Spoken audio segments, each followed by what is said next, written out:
Mark your calendars, next month, September 28th, next meeting, we'll get into, as I promised you, we're going to cover one article of the state constitution every month. So that way I can keep this teaching going and making each article, as I'm doing today, we're going to cover Article 2 of the Bill of Rights.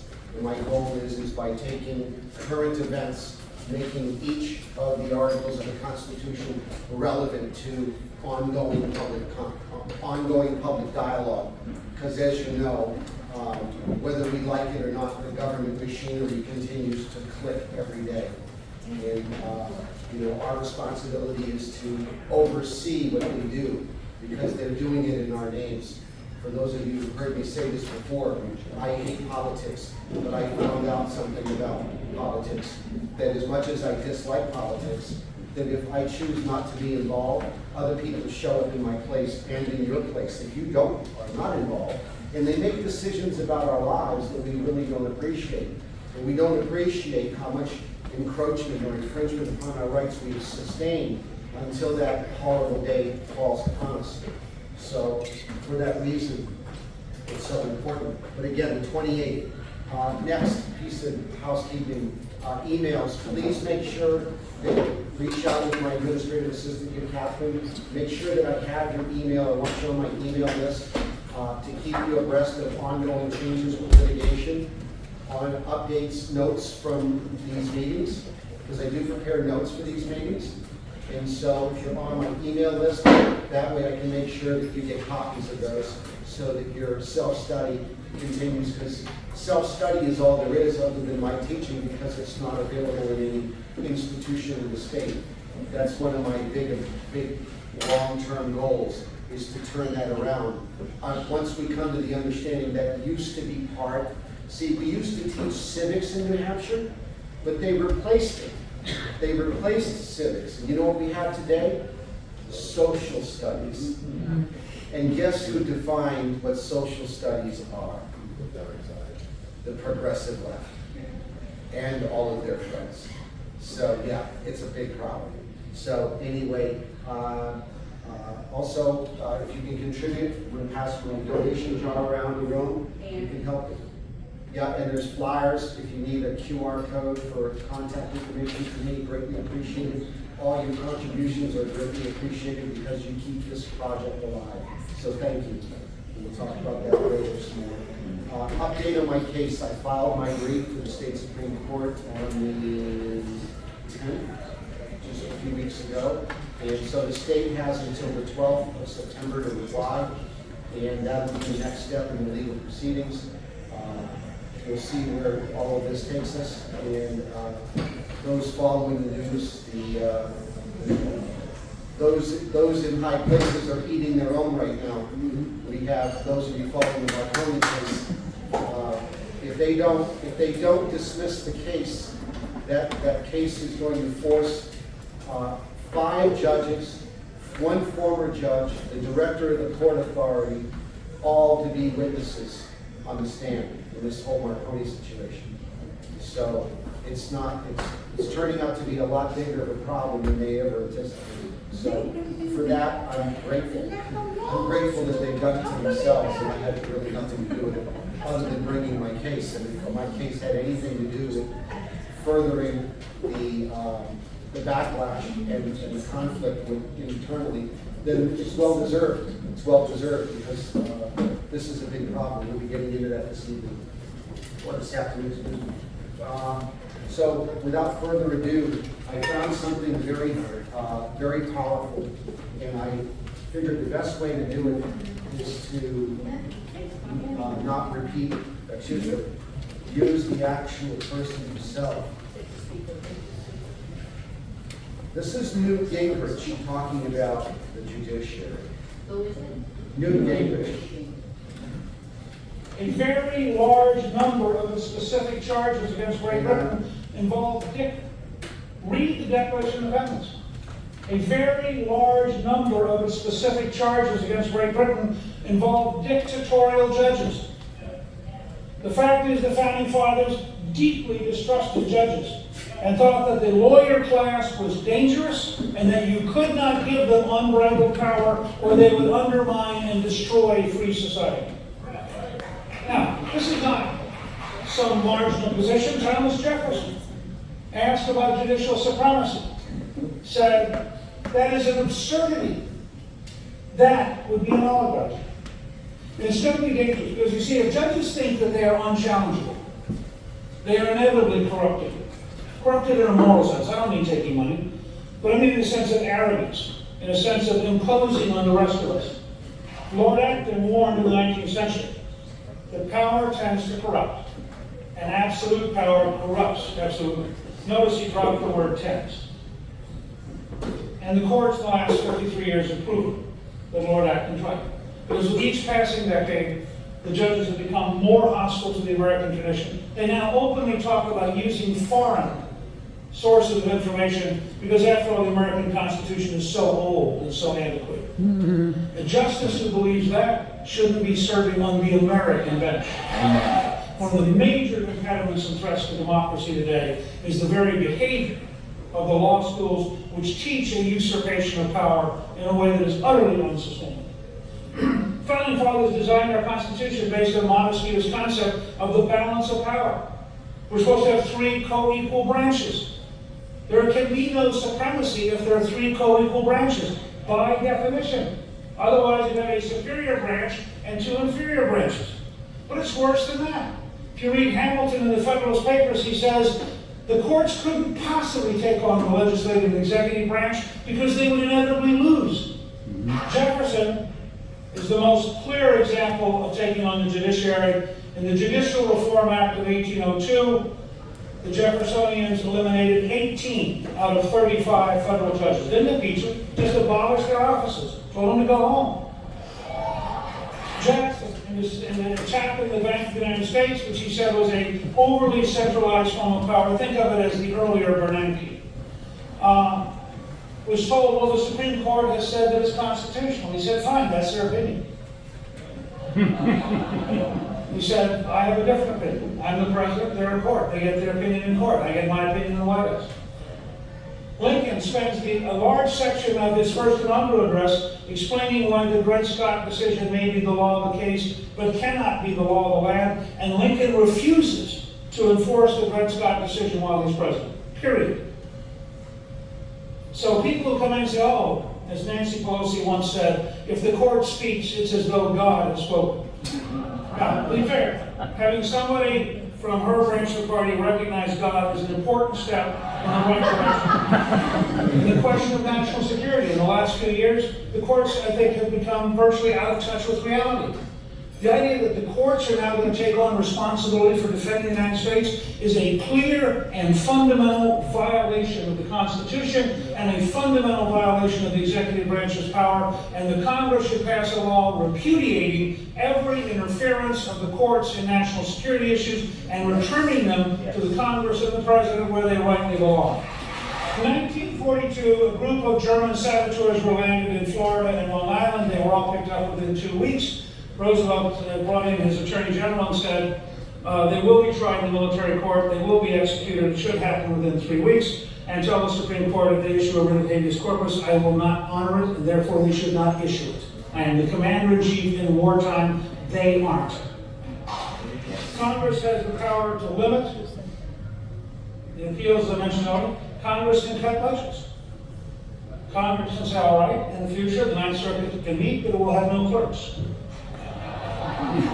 By the way, we aren't going to pay the electric bill for 2 years, and since you seem to be rendering justice in the dark, you don't seem to need your law library either. This is, by the way, I am paraphrasing Hamilton in the Federalist Papers, in which he is defending, he says flatly, the judiciary is the weakest of the 3 branches. Yeah. Very eloquent. I couldn't let that. On point. How on point is that today? Those that are following what's going on in the legislature, between the budget, between the decisions, the court upholding Claremont 15 or 16. Folks, we're in a culture war. We're not in a traditional type of war, but we're in a culture war. And you've got to wrap your head around that. They have dismantled the Republican constitutional republic created by the founding fathers and given us a democracy, right? You hear the progressive left all the time screaming at Trump. He's going to destroy our democracy. And I say, good, Yes. because we're not a democracy. This is not mob rule, right? As I said earlier, they took civics out of school and gave us, they took civics out of school and gave us the progressive income tax. Hey, Joe, you can find a seat all the way up here if you like, my friend. I wanted to take the back row. There's no room for you, Joe. I'm sorry. Back row is where the troublemakers sit. That's right. So today, I want to touch upon the second article. Last month, we talked about Article 1 of the Bill of Rights. Today, we're going to talk about Article 2. And before we do that, as I've discussed with some of my friends, have a newfound fond memory of artificial intelligence. So I did an AI query, and I asked the following question, and you'll be fascinated to hear the answer, which is directly related to today's teaching. The question I asked it was, does an infringement on state constitutional rights under the cover of law breach the state social compact? What's the word infringement mean? Anyone know? Right? Infringe upon, violation of the compact? Yeah. Well, here's their answer. Yes, many interpretations of social contract theory would consider infringement of state constitutional rights under cover of law a breach of the social contract. And here's why. One, the social contract core.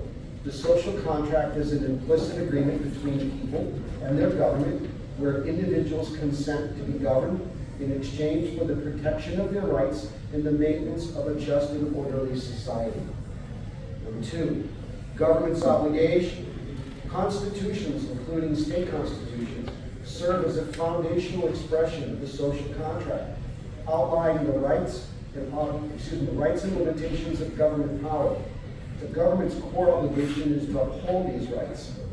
And of course, this is central to our theme in New Hampshire and why state civics has been stripped out of our education system, because they don't want you having these conversations anymore, right? These things have been removed.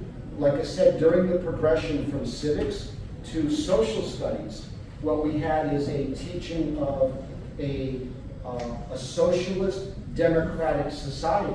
And that's what's been, our schools have been replaced in. We are now so far into this agenda that virtually everyone in power in any type of seat of government today is so indoctrinated in the system, we now have a serious national conflict with our fellow Americans who have been indoctrinated in these government indoctrination centers to perpetuate this lie.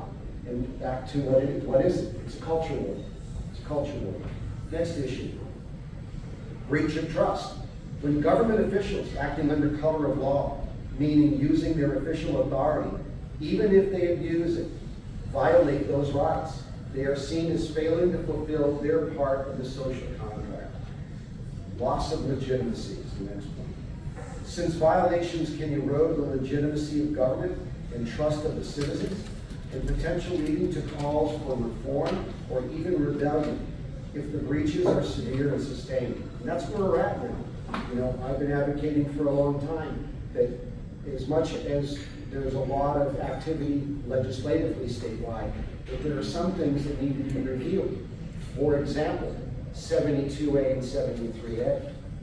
If you understand the makeup of those two judicial amendments to the state constitution, most people are unaware that in 1966, when they amended article or created 72A. See, the judiciary began with 73, but when it created 72A, it told the voters that if they passed this amendment or this new entity, that the Superior and Supreme Court of the state would become constitutional entities. In other words, they would no longer be the creature of the legislature. Because see, most people haven't been taught this in school. See, the legislature under our form of government is the overseeing body of the judiciary. They make the laws and they oversee the judges and the courts.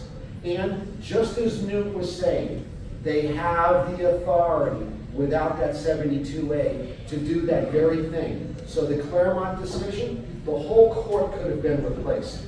But right now, we're at this impasse.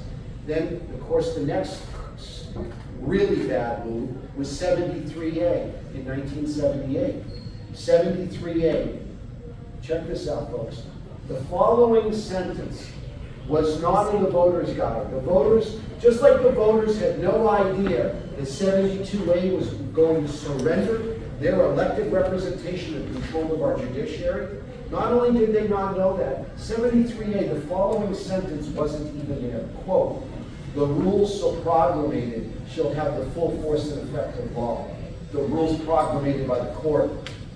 So now we have a court that is now out of control. It makes rules, enforces its own rules as law.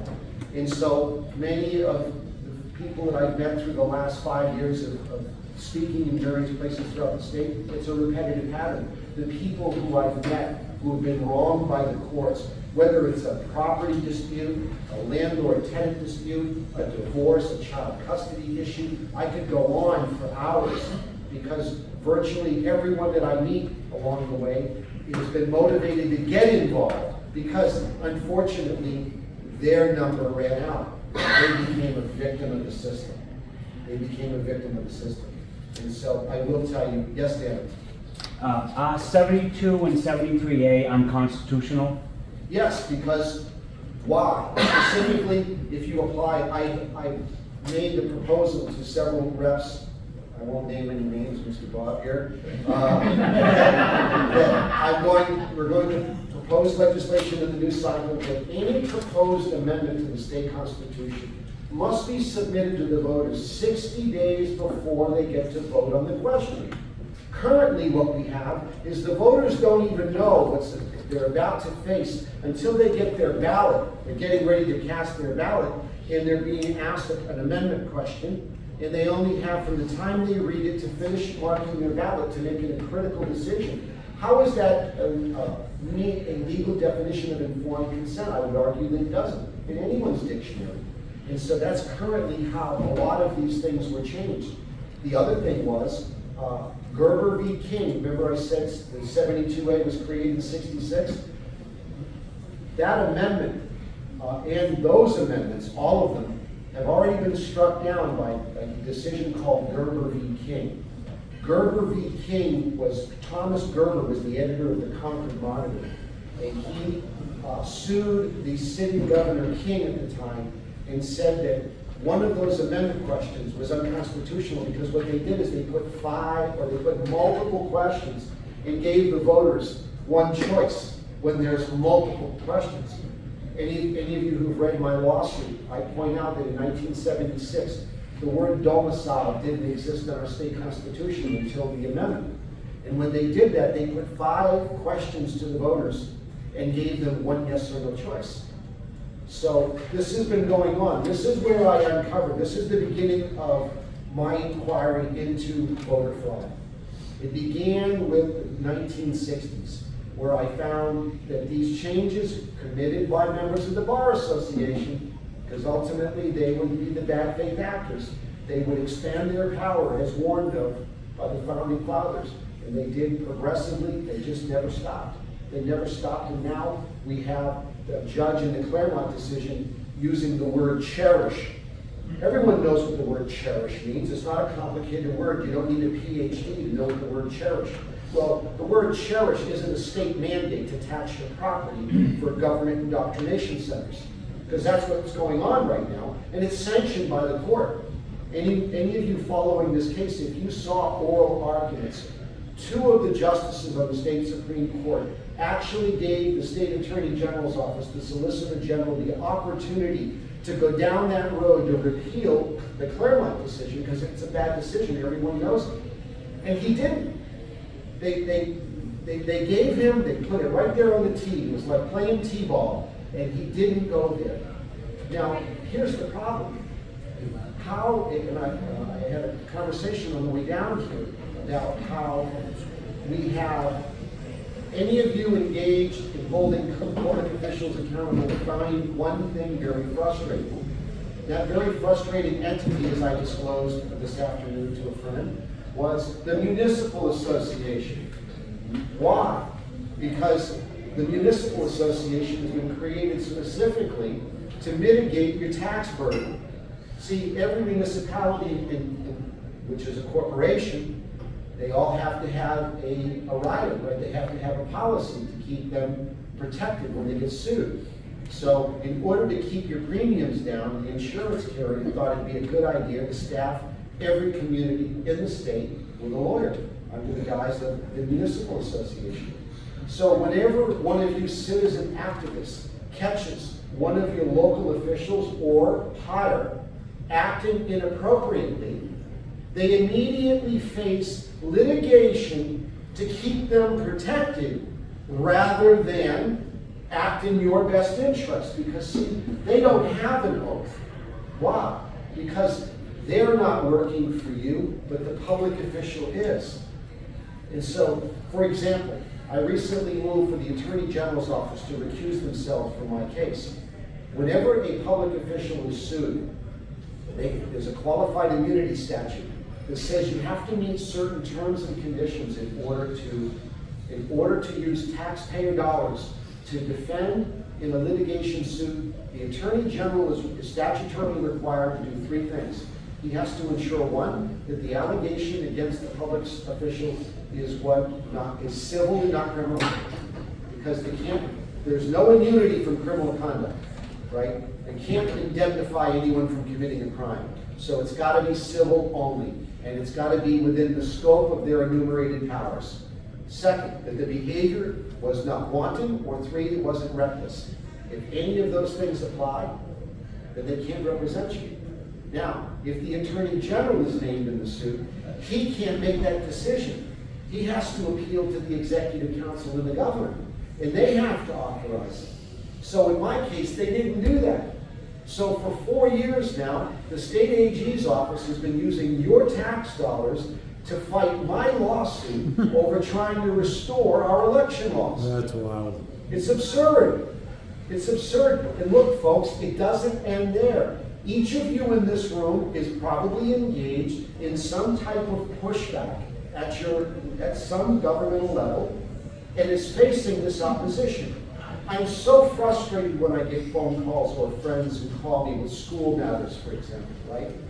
We're going to talk about a very important case in a few minutes called Worcester v. Plymouth. You can write it down when I get to it. But either way, is the fact that while the entity has what it has as perceived legal life, they will stonewall you, they will ignore you, and you will get nowhere. They will get nowhere, and it's frustrating. How is it that we have a written constitution, state and federal, yet we can't get any relief, we can't get any remedy? That's why I began my journey. That's why I picked the fight that I did.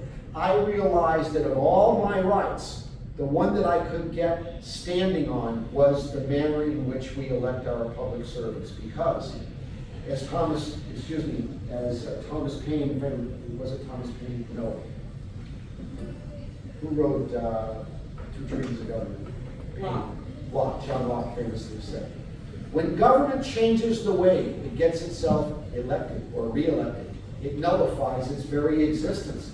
Because it's no longer the will of the people, but rather the will of the legislature to change the rules. Think of it this way. You buy a brand new house and it has a fair amount of acreage and it's got a beautiful lawn. You decide to engage in a local business and you decide to hire them to cut that lawn. And you come up with terms and conditions, the mowers and the gas and the mowers in the shed, and I expect you here whatever timetable you set up. And the lawn gets mowed a couple times, and then one day you show up and he knocks at your door and he's got a new contract. Well, he decided on his own he would buy a new mower. He'd hire a new employee, that means workers' comp, with benefits, and then he's changing the schedule. And here's the bill. That's what they're doing to us. It's exactly what they're doing to us. Again, in a democracy, 51% of mob rule prevails. So when you have, look, even the progressive left, when they go to conquer, they actually think they're doing their duty. They don't know how far off base they are. right? They are in full conviction that what they're doing. Why? Because this is what's being taught in our schools and we are financing it. Remember, what was a public school in 1784? A Christian school. Why? It was here to do what? Teach the gospel.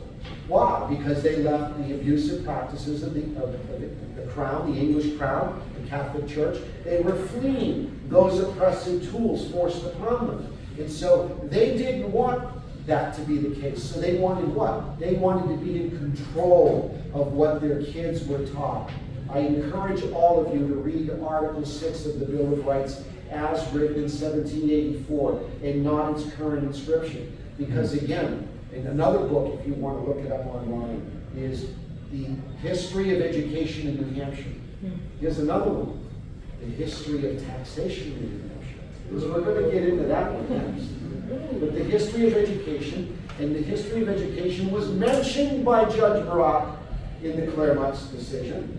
But he cherry-picked one quote out of it, and he left out the fact for the first 50 years of the brand new New Hampshire Constitution of 1784 to the 1800s, the first 50 years, public schools but were one thing, teaching the gospel of Jesus Christ. I'm not here to give you a lecture on Christianity. I'm simply pointing out the obvious, that the people wanted to have control of what was taught to their kids. Because you have what? Article 5 in the Bill of Rights, the right of conscience. So the reservation of that right included education.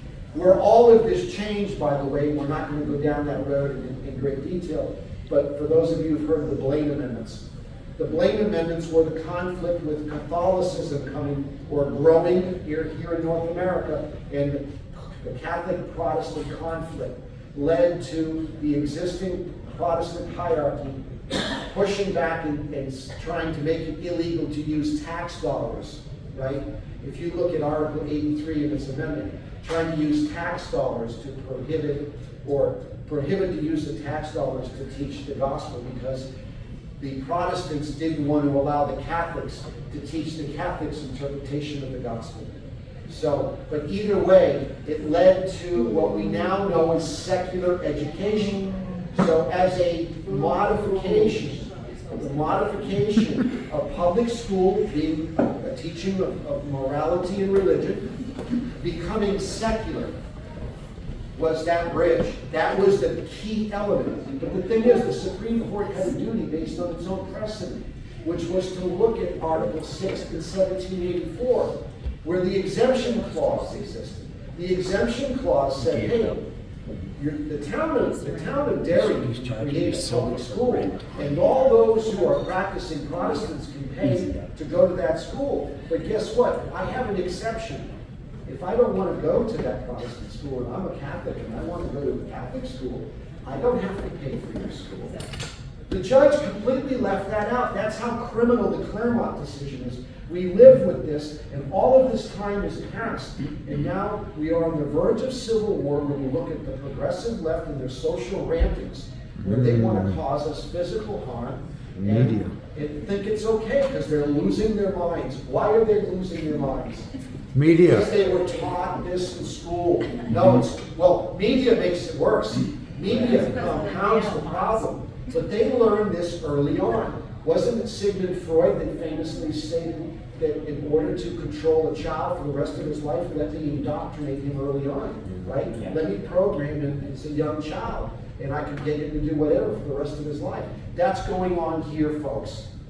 So I say to those who fight with the progressives, have a little bit of sympathy for them. Not much, but a little. No, I agree. Meaning don't lose your position, but understand that they are coming from, in other words, don't lose your cool. Don't lose your cool, because it's, for example, when you deal, anyone who's dealt with anyone who's autistic, right? They show you brilliant signs of capacity. And within those who manage children who are afflicted, or adults who are afflicted by this, what do? They manage what is brilliant about them and keep them on track within that realm and mitigate all the damage. You have to do the same. because you're dealing with a society of people who are completely confused, and they were taught this as being the gospel. Yes, they are. To answer your question, why are they losing their mind? Because they think they're right. And Exactly. Mark Twain once said, it's easier to fool someone than to convince them that they were fooled. You're not going to convince them that they were fooled. They believe they are right. Exactly. Feels good to be right. No, it's true.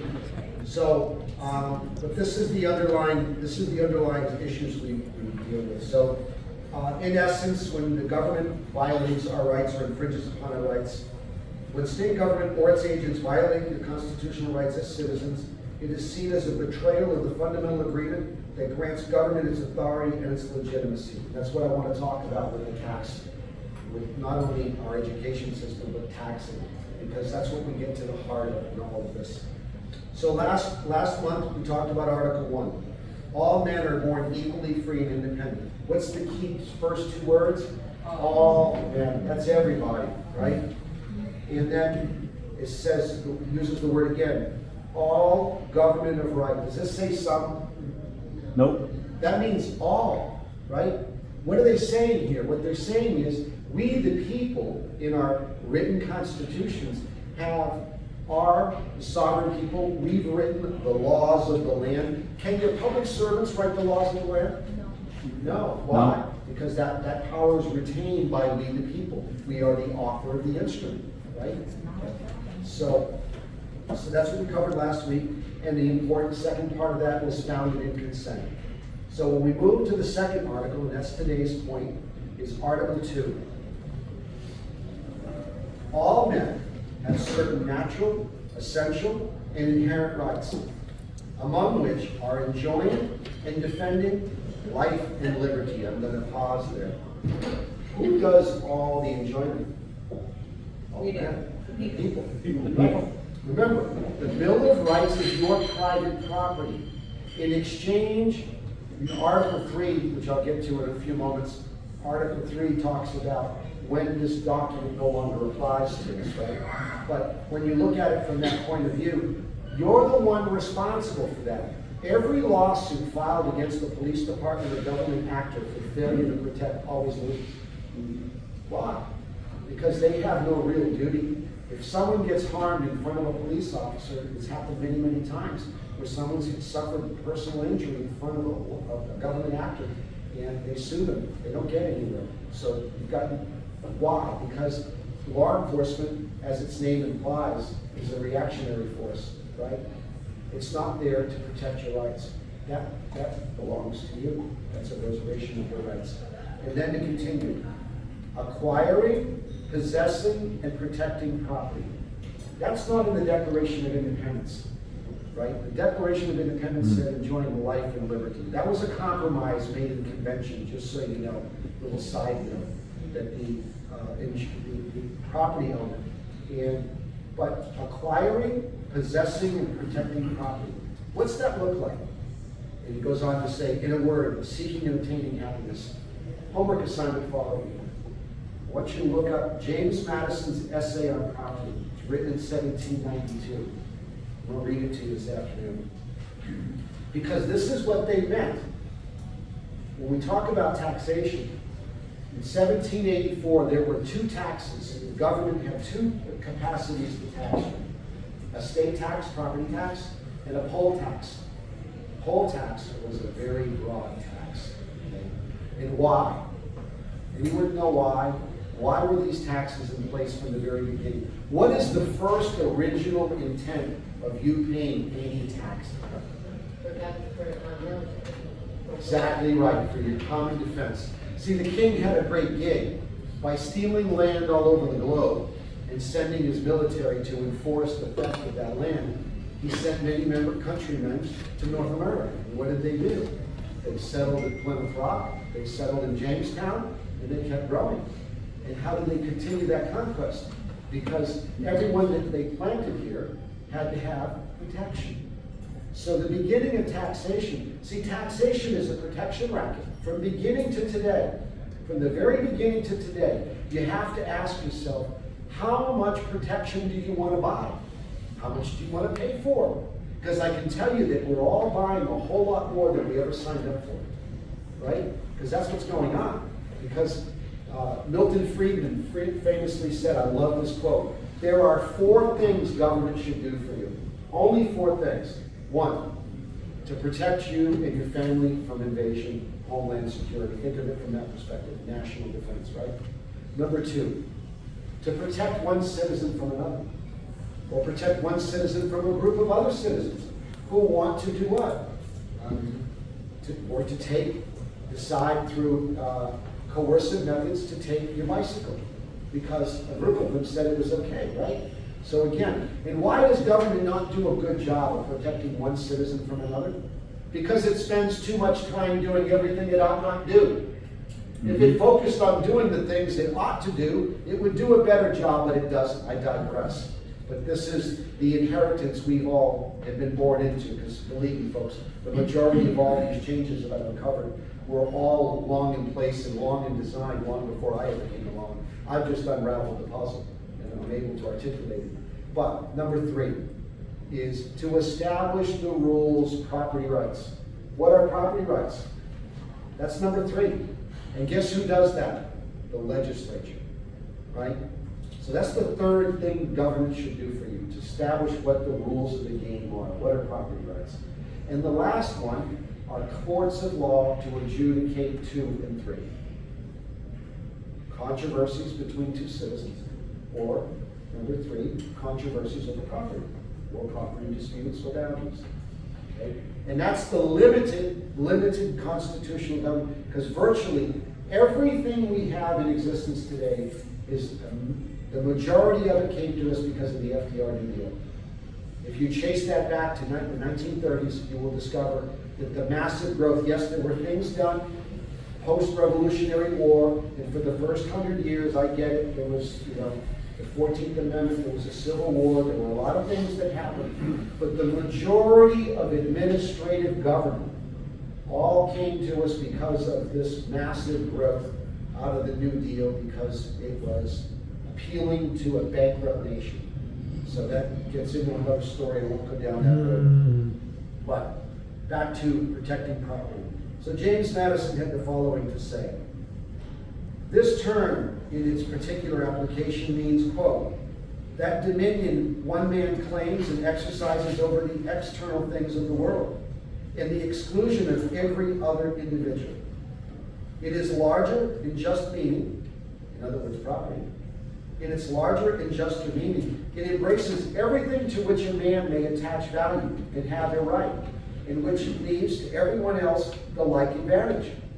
In the former sense, a man's land, or merchandise, or money is called his property. In the latter sense, a man has a property in his opinions and the free communication of them. He has a property of particular value in his religious opinions and in the professions and practice dictated by them. He has a property very dear to him in the safety and liberty of his person.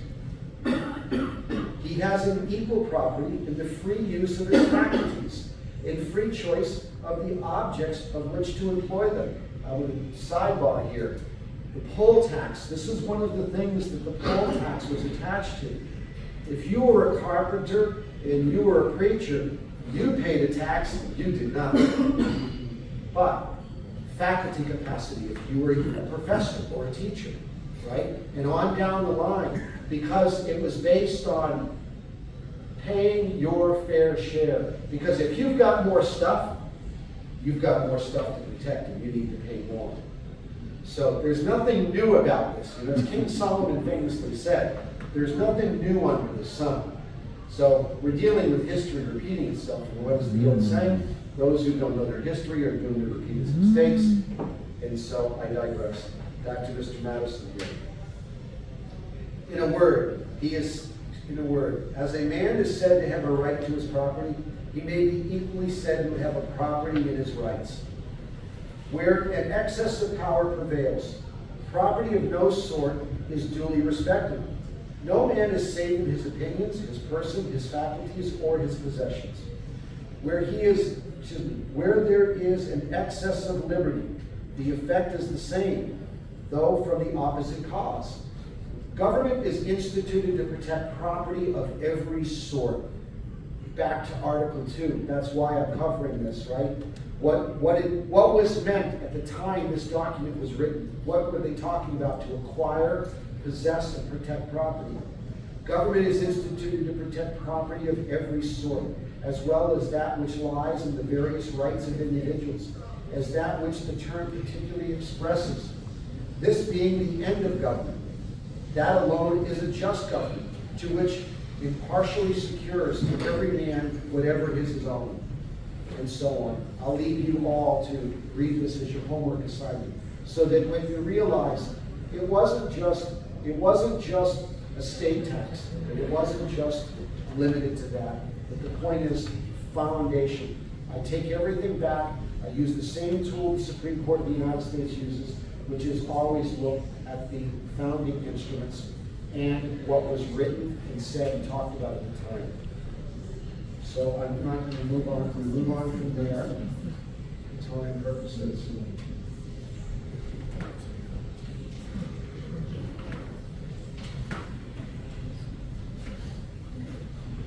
Okay. Now, if government doesn't do those things, right? The government infringes upon your rights. Article 3 is what I like to call the divorce clause.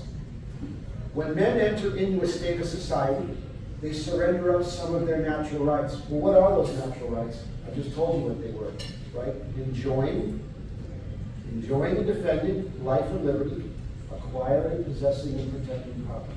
You surrender up some of those natural rights, right? They surrender up some of their natural rights to that society. Here's the key. This is the key. In order to ensure the protection of others. In order to ensure the protection of others. And without such an equivalent, the surrender is void. Isn't that where we're at now? Mm-hmm. Are your rights, aren't you feeling like you have no redress? Mm-hmm. Anything, right? So this is the exemption because oftentimes people ask me about solutions. And solutions are, one, can be achieved legislatively, and I absolutely applaud and support those efforts that go about solving those issues. But in order, I'm someone, by the way, I'm anti-Article 5 convention at the federal level. But I do support it at the state level. And my goal on solving our problems nationwide is for each of the states to rediscover itself in its foundational document.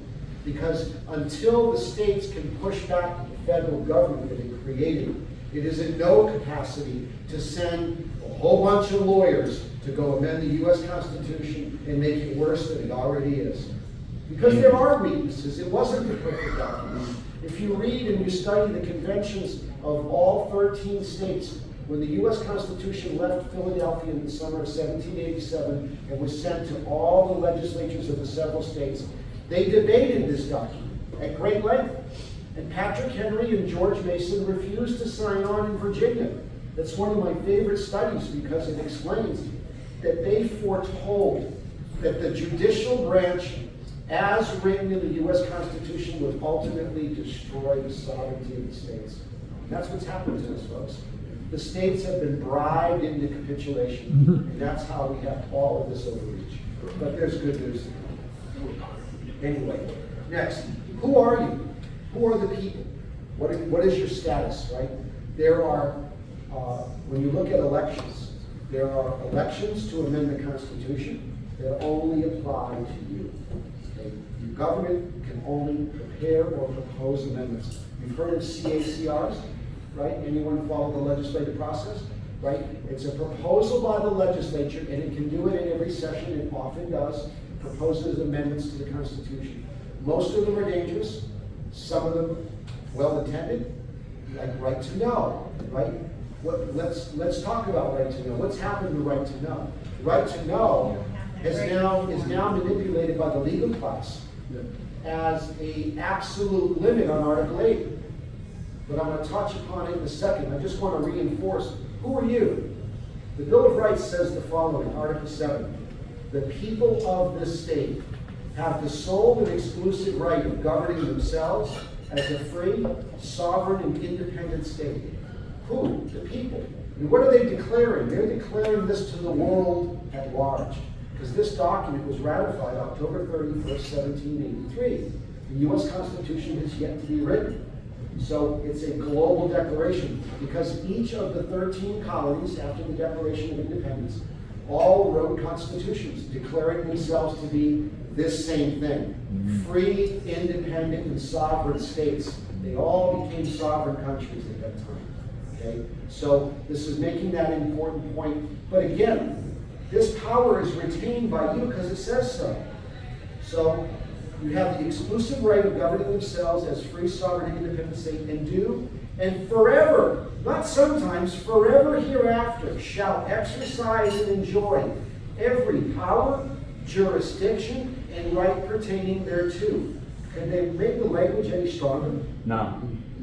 I think it's pretty clear, right? That we the people, as you've heard it said over and over again, the problem is we're not organized, we're not educated, and that's the whole purpose of what I do, right? Is to get us further down that road and grow our numbers.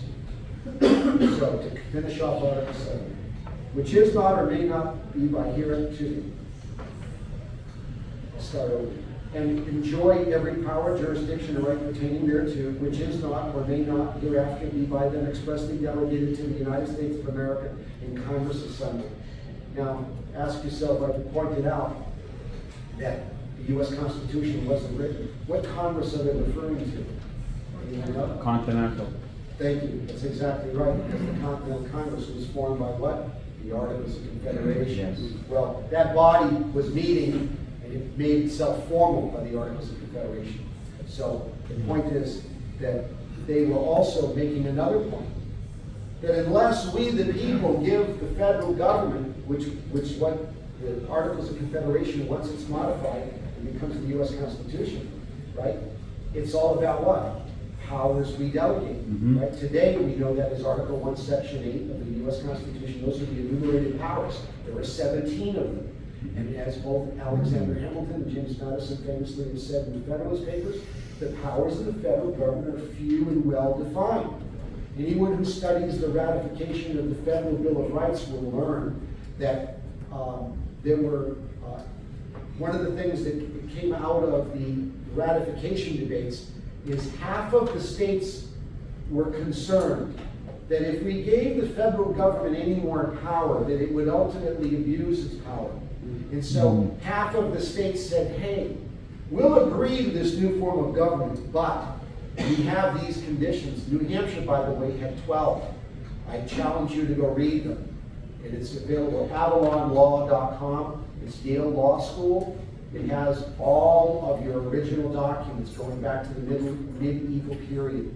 But within there, you will find the ratification of each of the state constitutions and the conditions under which they agreed to this new form of government. But to move on, next. Now, this couldn't be more clear. This is Article 8 before right to know law.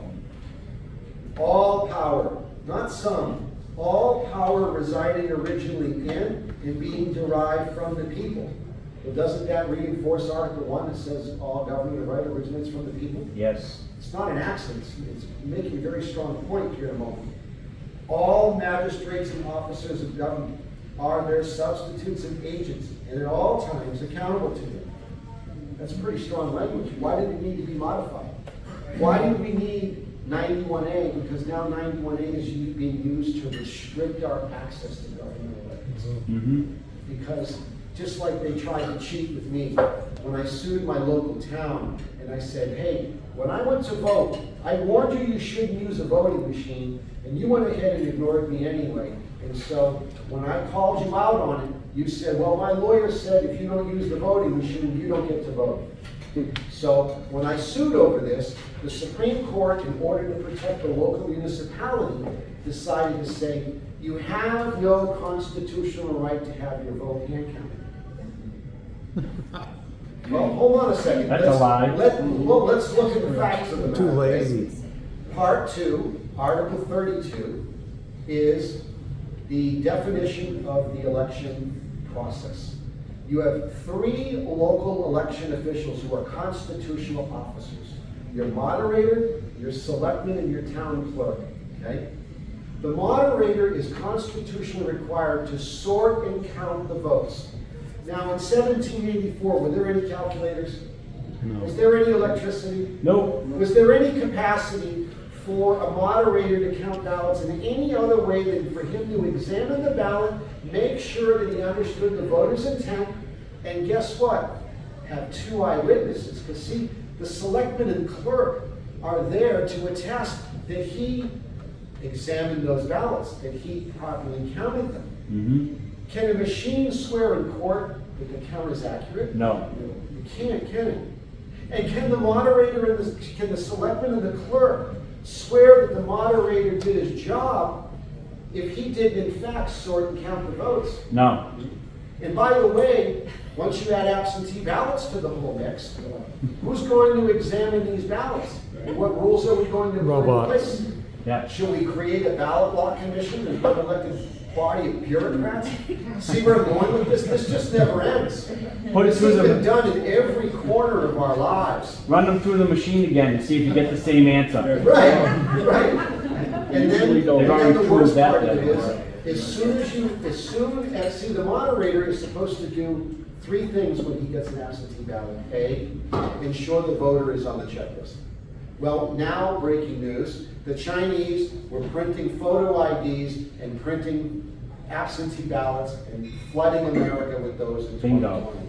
It's no longer conspiracy theories. It's part of the factual evidence, right? It's the So- urban flaw. Right. The So, Department of Safety can do it. so now you have Where is that record? Where can you, where can we find that? the, it's all part of this whole federal prosecution. Yeah, it's part of these public documents they've been releasing over the intelligence reports. So I don't know that these intelligence reports are available yet, but they have been named as being part of this whole inquiry. This is how they've been handled by these grand juries. Yeah.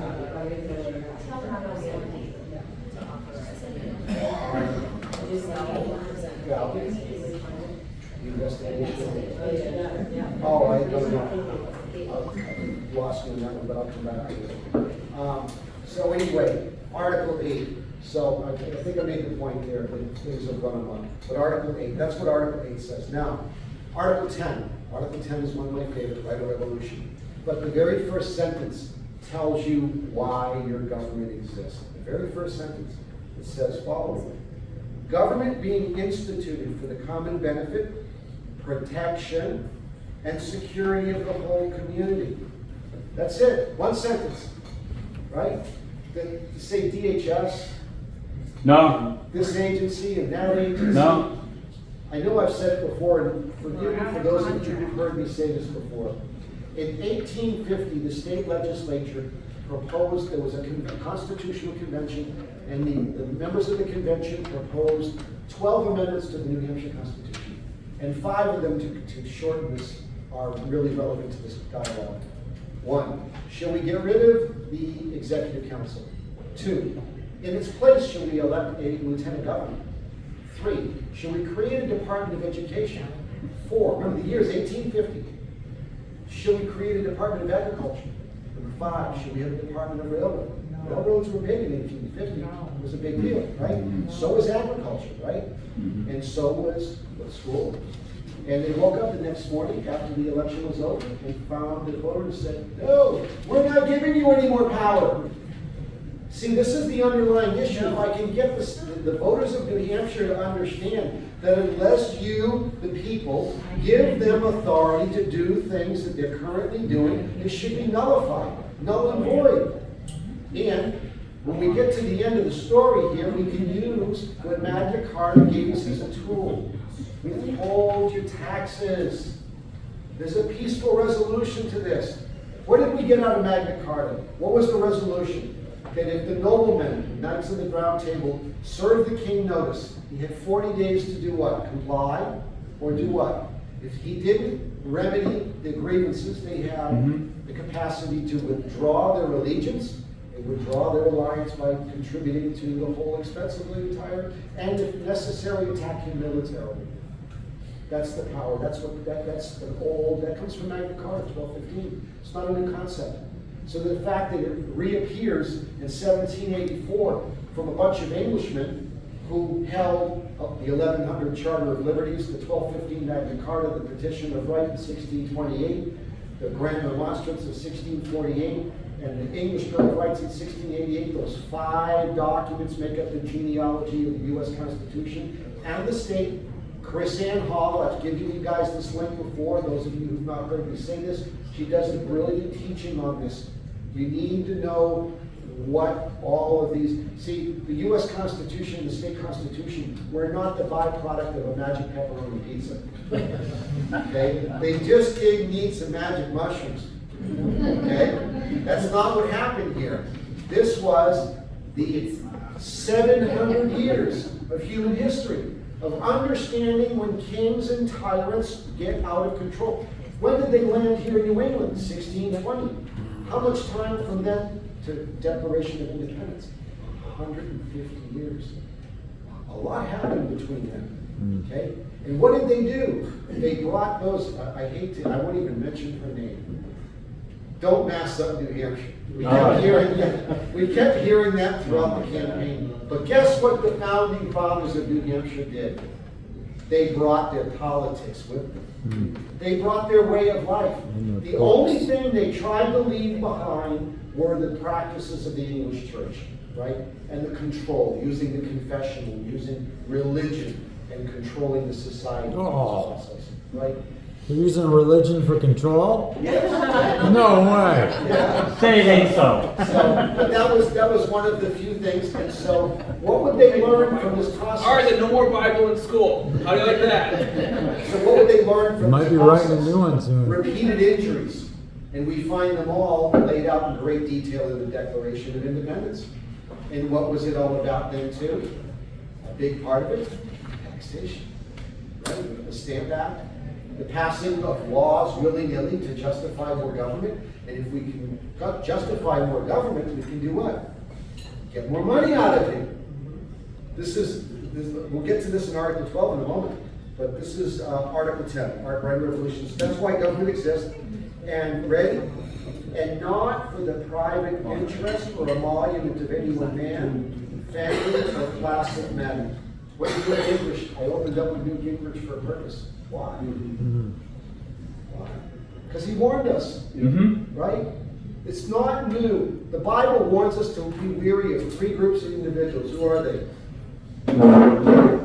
Doctors, lawyers, and bankers. Yeah. Oh my goodness. Wow, really? Right? That's wow. It's true. We're living it now. Again, you never. Totally. Rarely do I express my own opinion. I'm a historian. I am always reciting history. So yeah, when you look at that consequence, it's true.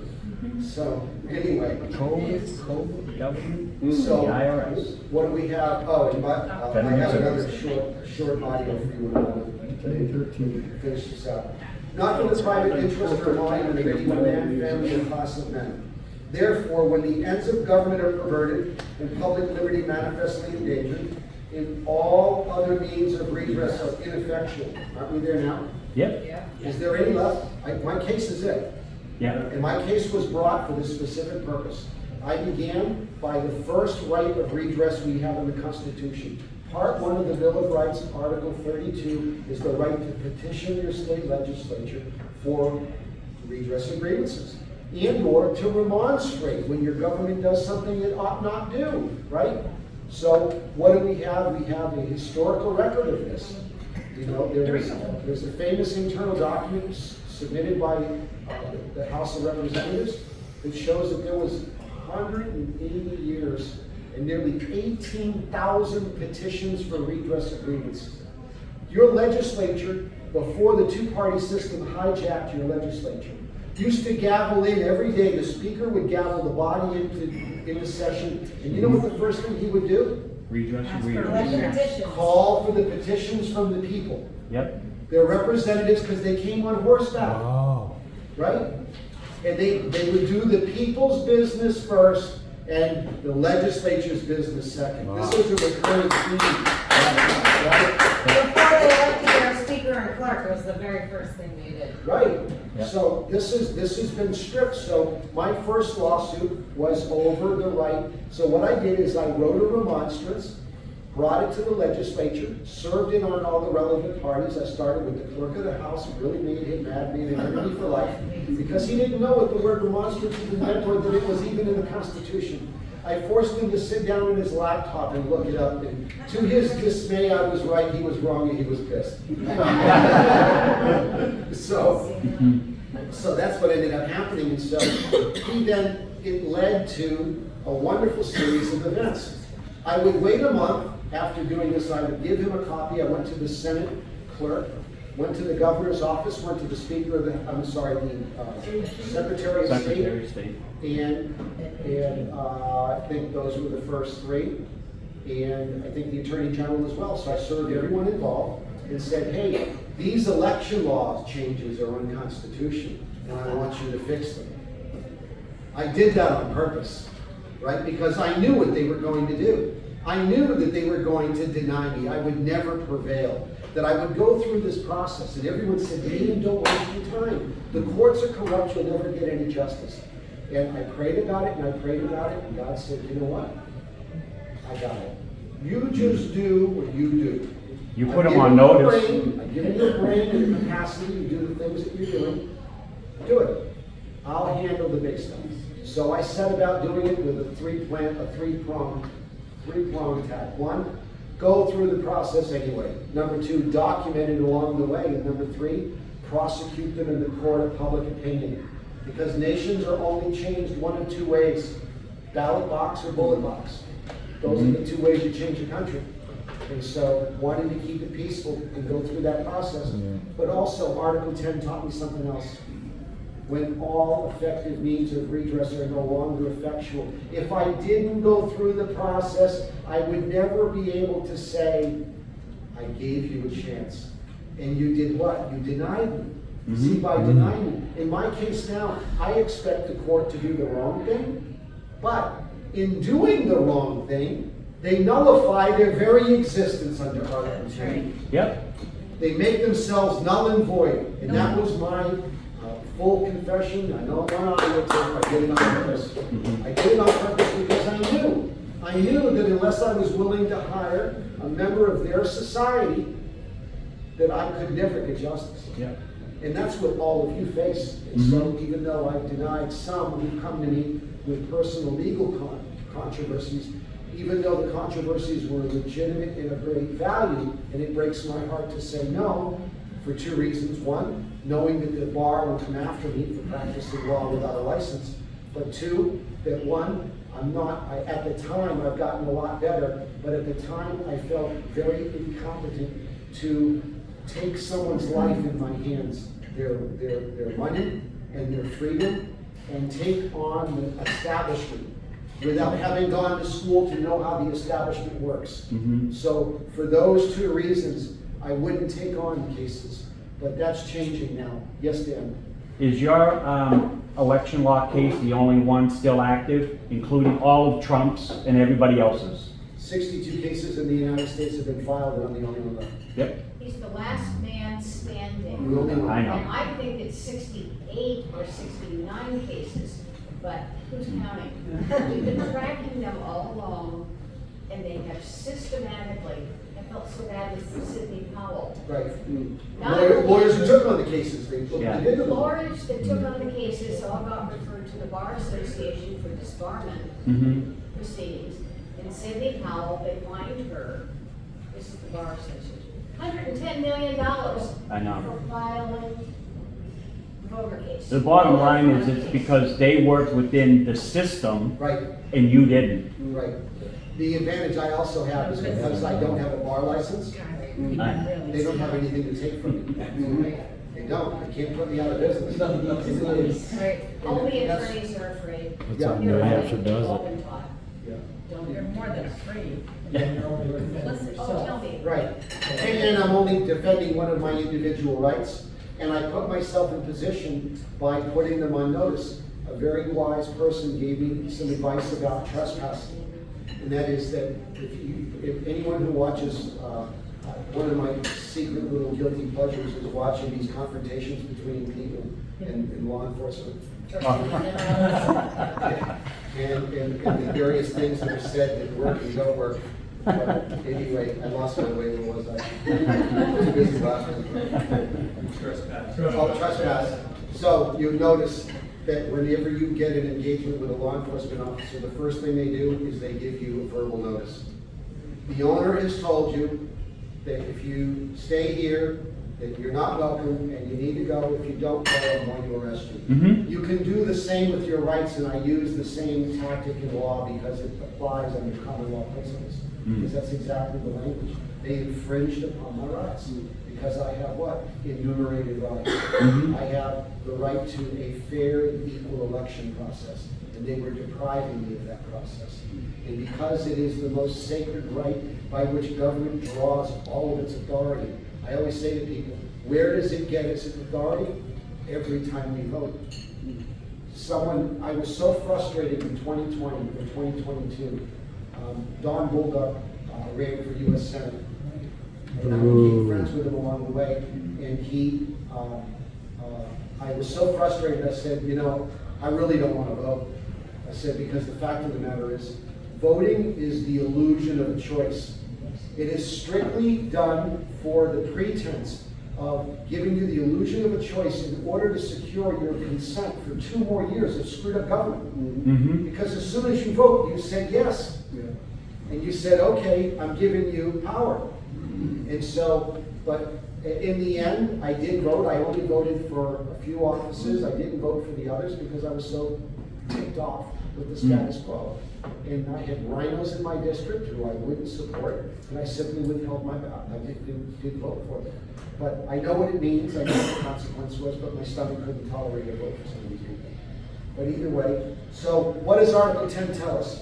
Article 10 tells us that when public liberty is manifestly endangered and all of the means of redress are ineffectual, the people may and of right ought to reform the old. And that's where we're at now, to reform the old. If we can get this done peacefully, the only way to do it peacefully is through education, I believe.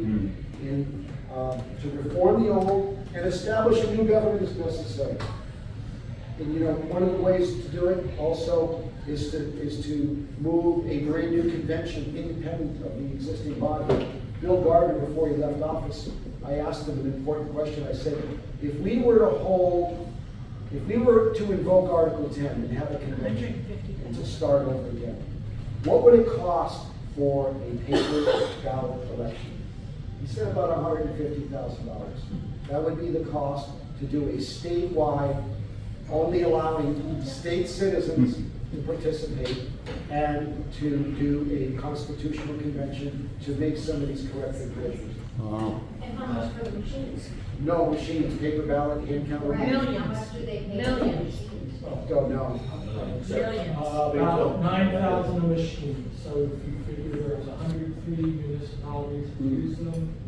135. 135, and then multiples of those use multiple machines. So you basically pay for it. Right. Going back to Article 8. Yes. And the 2018 amendment.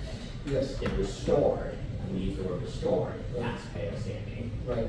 What's to stop, in principle, anyone in this room from starting out with their own suit from scratch, aside from perhaps a lack of time and skill? Right. Saying, oh, I'm mad that the state is spending unconstitutional funds. Right?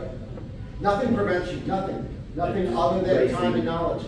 Time and knowledge, and there's a course that I'll be glad to share with you that I took, and it literally called How to Win in Court Without a Lawyer. Yeah. A frustrated lawyer in Florida got sick and tired of watching pro se litigants with good, legitimate cases lose because they didn't know the rules of the game. And so that's been a big part of my focal point too, is that understanding, engaging them within the paradigm of their realm, their venue, because I didn't follow any of the sovereign citizen stuff that goes on. Many people get misled by believing that, you know, that you don't have to have a driver's license, and you don't have to register your car. And those things may all be true, but guess what? Play that game, you go to jail. Yeah. Right? And so I was engaging. $1,215,000 if every voting precinct just has one machine, Mm-hmm. compared to the $150,000 that Gardner built, Right, said it would cost if you did paper ballots. no brainers. So roughly Yeah. 10 times more, but we know every Savings. precinct have just one machine. Trump is using that number, by the way. Trump in his recent public discourse on the elections being fraudulent. If there's a tenfold multiple on cost of machines versus. What? Yeah. So anyway, so, Suddenly the ownership of Dominion had anything to do with that. Right. I told him, no. But so anyway. to close out, I said, I told him, no. to close out Article 10, the doctrine of non-resistance against arbitrary power, and that's what this is, arbitrary power, because it's not rooted in constitutional authority. Arbitrary power and oppression is absurd, slavish, and destructive of the good and happiness of mankind. So that's what Article 10 has to say. Now, Article 12, I've covered this many, many times. Many of you have heard Article 12, which is every member of the community has a right to be protected by it in the enjoyment of its life, liberty, and property. What do we say in Article 2? Life, liberty, and property. The fact that it's repeating itself is not an accident. So what is it talking about? It goes on to say, he is therefore bound, this is the taxing clause, this is where you agree to contribute your fair share to the expense of such protection. Therefore bound to contribute his share in the expense of such protection, and to yield his personal service when necessary, or equivalent. What personal service do you yield, or should you yield as a citizen? We know that the simple one, militia, but I'm going to challenge all of you. What other than militia duty is a civic responsibility to follow? Exactly. Grand jury and pettit jury. Now, grand jury conversation needs to be another class, but we used to elect at the local level citizen grand juries that were independent of the judiciary. That's been hijacked. Someone has convinced the legislature to give that power, take it from the local level and its total independence from the judiciary, and give the clerk of the court of every county the capacity to select, choose, and regulate the grand jury process as a rubber stamp for local prosecutors, and to eliminate the presentment power of citizen grand juries that can do all kinds of things based on usage and custom of holding your public officials accountable. And they did this on purpose. This is one of the ways they created qualified immunity for themselves, because now they're not held accountable at the local level. Every year, under the original state statute of 1792, you would have a special election at your town hall. Your town hall meeting would lead to an election of grand jury members and pettit jury members. Now, here's how it worked. The clerk of each court in each county would know the docket because they took in the case, the complaint, and the fee associated with the complaint. And obviously, they're the custodian of the court record of a complaint. That would turn into notice to the judge. The judge would be notified, we have X amount of case, we need X amount of jurors for our schedule for the upcoming calendar. So that's how it would operate. So the judge would sign an order to the local town saying, we need X amount of jurors. So that would be the sole involvement other than one last step. Once that jury was selected, the judge would swear them in. That was it. That's all the judge had to do under the original process. But at the local level, if you were voted upon and selected, and you couldn't, let's say you had a field, you had crop damage, your house burnt down, whatever, you had to convince your fellow citizens who are also in the same room why you should be exempt from jury duty. I thought that was fascinating. But that's the process. Now, presentment power is 4 things. Investigate whatever you want. If you find nothing is done wrong, then you protect the identity of a public official, and there's no harm, no foul. 2, minor breaches of judgment. In other words, clerical mistakes, simple mistakes that are not rooted in malicious intent or bad faith, right? And recommend recommendations. For example, state of Florida, at the turn of the 20th century, taxpayer wasn't keeping the money from the tax revenue in a safe. The grand jury looked into it, found that, gee, we need a safe in that office because a locked door isn't good enough. You can kick the door in and steal everyone's tax revenue. So they made a recommendation, and the legislature heeded it, financed the safe, and so now you have a securing of tax revenue. That's an example of what a grand jury can do, separate from what it currently does. Then also, bad faith conduct, including recommendation for impeachment, and or letters of censure, letters of reprimand. All of the above was possible. So that would be your third element of what a citizen grand jury could do. Again, acting completely independent of the judiciary. Okay? The legislative judicial body is a joke. Why? Because they're sitting in judgment of their own conduct. Think about it. Who's the makeup of the judicial legislative body? Appointees, right? So no, the citizen grand jury. And the last one, of course, was the presentment of that a citizen grand jury has found that a public official's conduct did go too far. It thinks, keyword, it thinks that the public official went too far and is now referring the matter to the county prosecutor and the attorney general because he's the lawyer. Because remember, your citizen grand jury is supposed to be what? Made up of lay people, made up of your local neighbors, right? And so, but that has been eliminated. Think about that. That ability for your local government to lay in check instead of the municipal association. Now you get the point? Yep. Now it's been substituted. They took one out and put in a bunch of lawyers. Yep. Again, I'm not bashing lawyers. There are plenty of good lawyers in the world. Many of them are very ethical. But as a class, their society has done what? Yes, ma'am. The citizen grand jury was impartial. The way it is now, they're investigating themselves. What could go wrong? I think we already know the answer to that. Well, Everything. too is that you could indict a ham sandwich too, right? Yeah.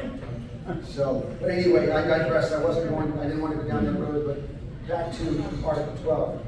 So, it talks about protecting your life, liberty, and shooting your share of the protection you use personal service when necessary. And here's, what do you get in exchange for paying taxes? What should be your exchange? There's a quid pro quo. Protection. No.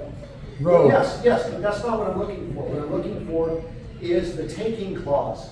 The state taking clause, many refer to it as the eminent domain, right? But they're not talking about eminent domain because New Hampshire wouldn't have eminent domain as a constitutional provision until 1968. So this was written in 1783.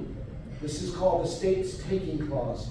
But no part of a man's property shall be taken from him or applied to public uses, that would be spending tax money, taking money from a private person and using it for public purposes, right? And without his own consent or that of the representative body of the people.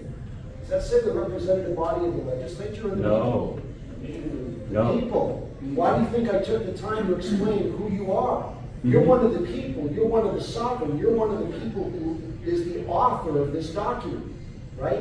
And so only you can alter it. So I made the point about taxation during the colonial period. Back to the story, what was the king doing? Just making new stuff up, creating new ways to tax you, passing new laws. That's the second part. It goes on to say in Article 12 that nor are the inhabitants of this state, that's the inhabitants is defined by the Constitution as anyone who has political rights. If you are an elected official, you are an inhabitant. If you're a voter, you're an inhabitant. Can you be a citizen? Yes, you can. You can be a 17-year-old female and have no voting rights. When you get voting rights as soon as you turn 18, right?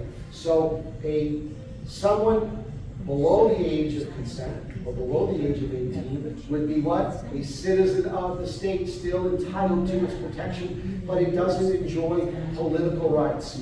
Political rights belong to a specific group of people defined by the Constitution.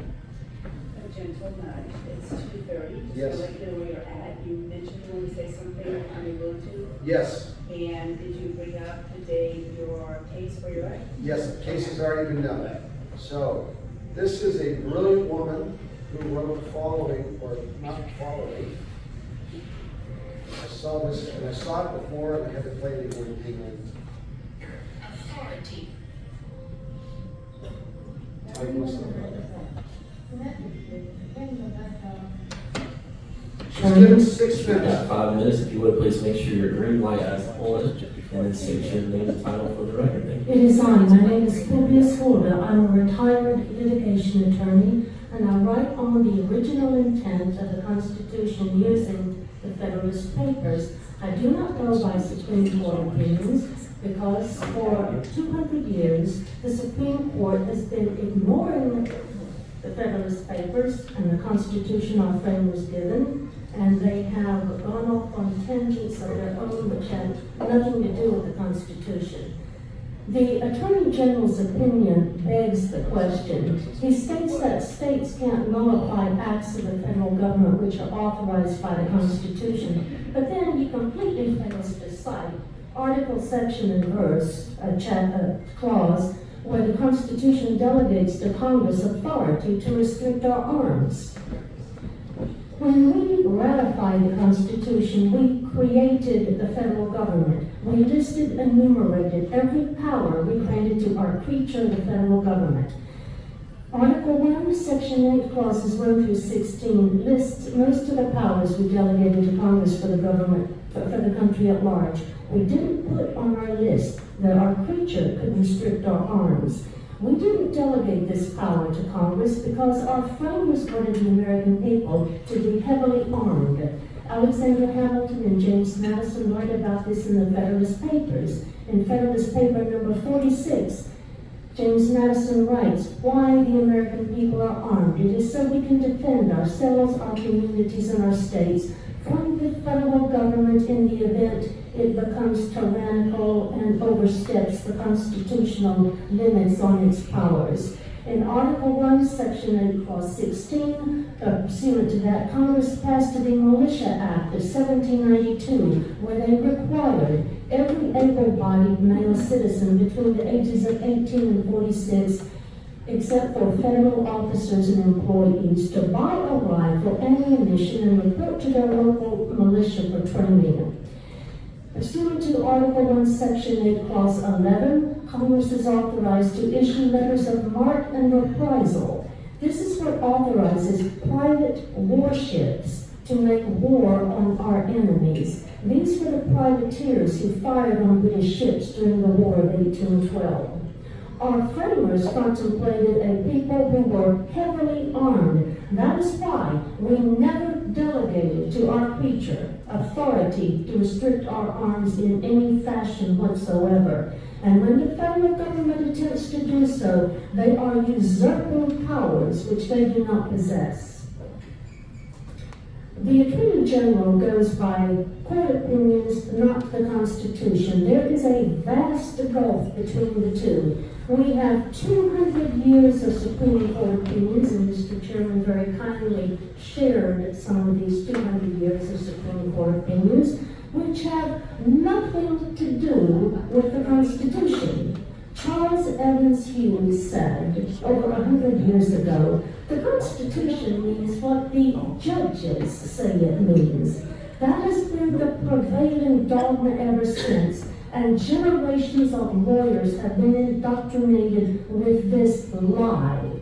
That is why we no longer have a federal government which is held down by the chains of the Constitution. What we have is ruled by five judges on the Supreme Court who claim the power to do whatever they want to us and our country. So today we have two opposites, what the Constitution says and what the Supreme Court says. Well, your oath of office requires you to obey the Constitution, not the Supreme Court. The Supreme Court is merely a creature of this Constitution and is completely subject to its terms. My third point, the AG asserts that the Attorney General, that the Supreme Court is the exclusive and final authority on the extent of the powers of the federal government.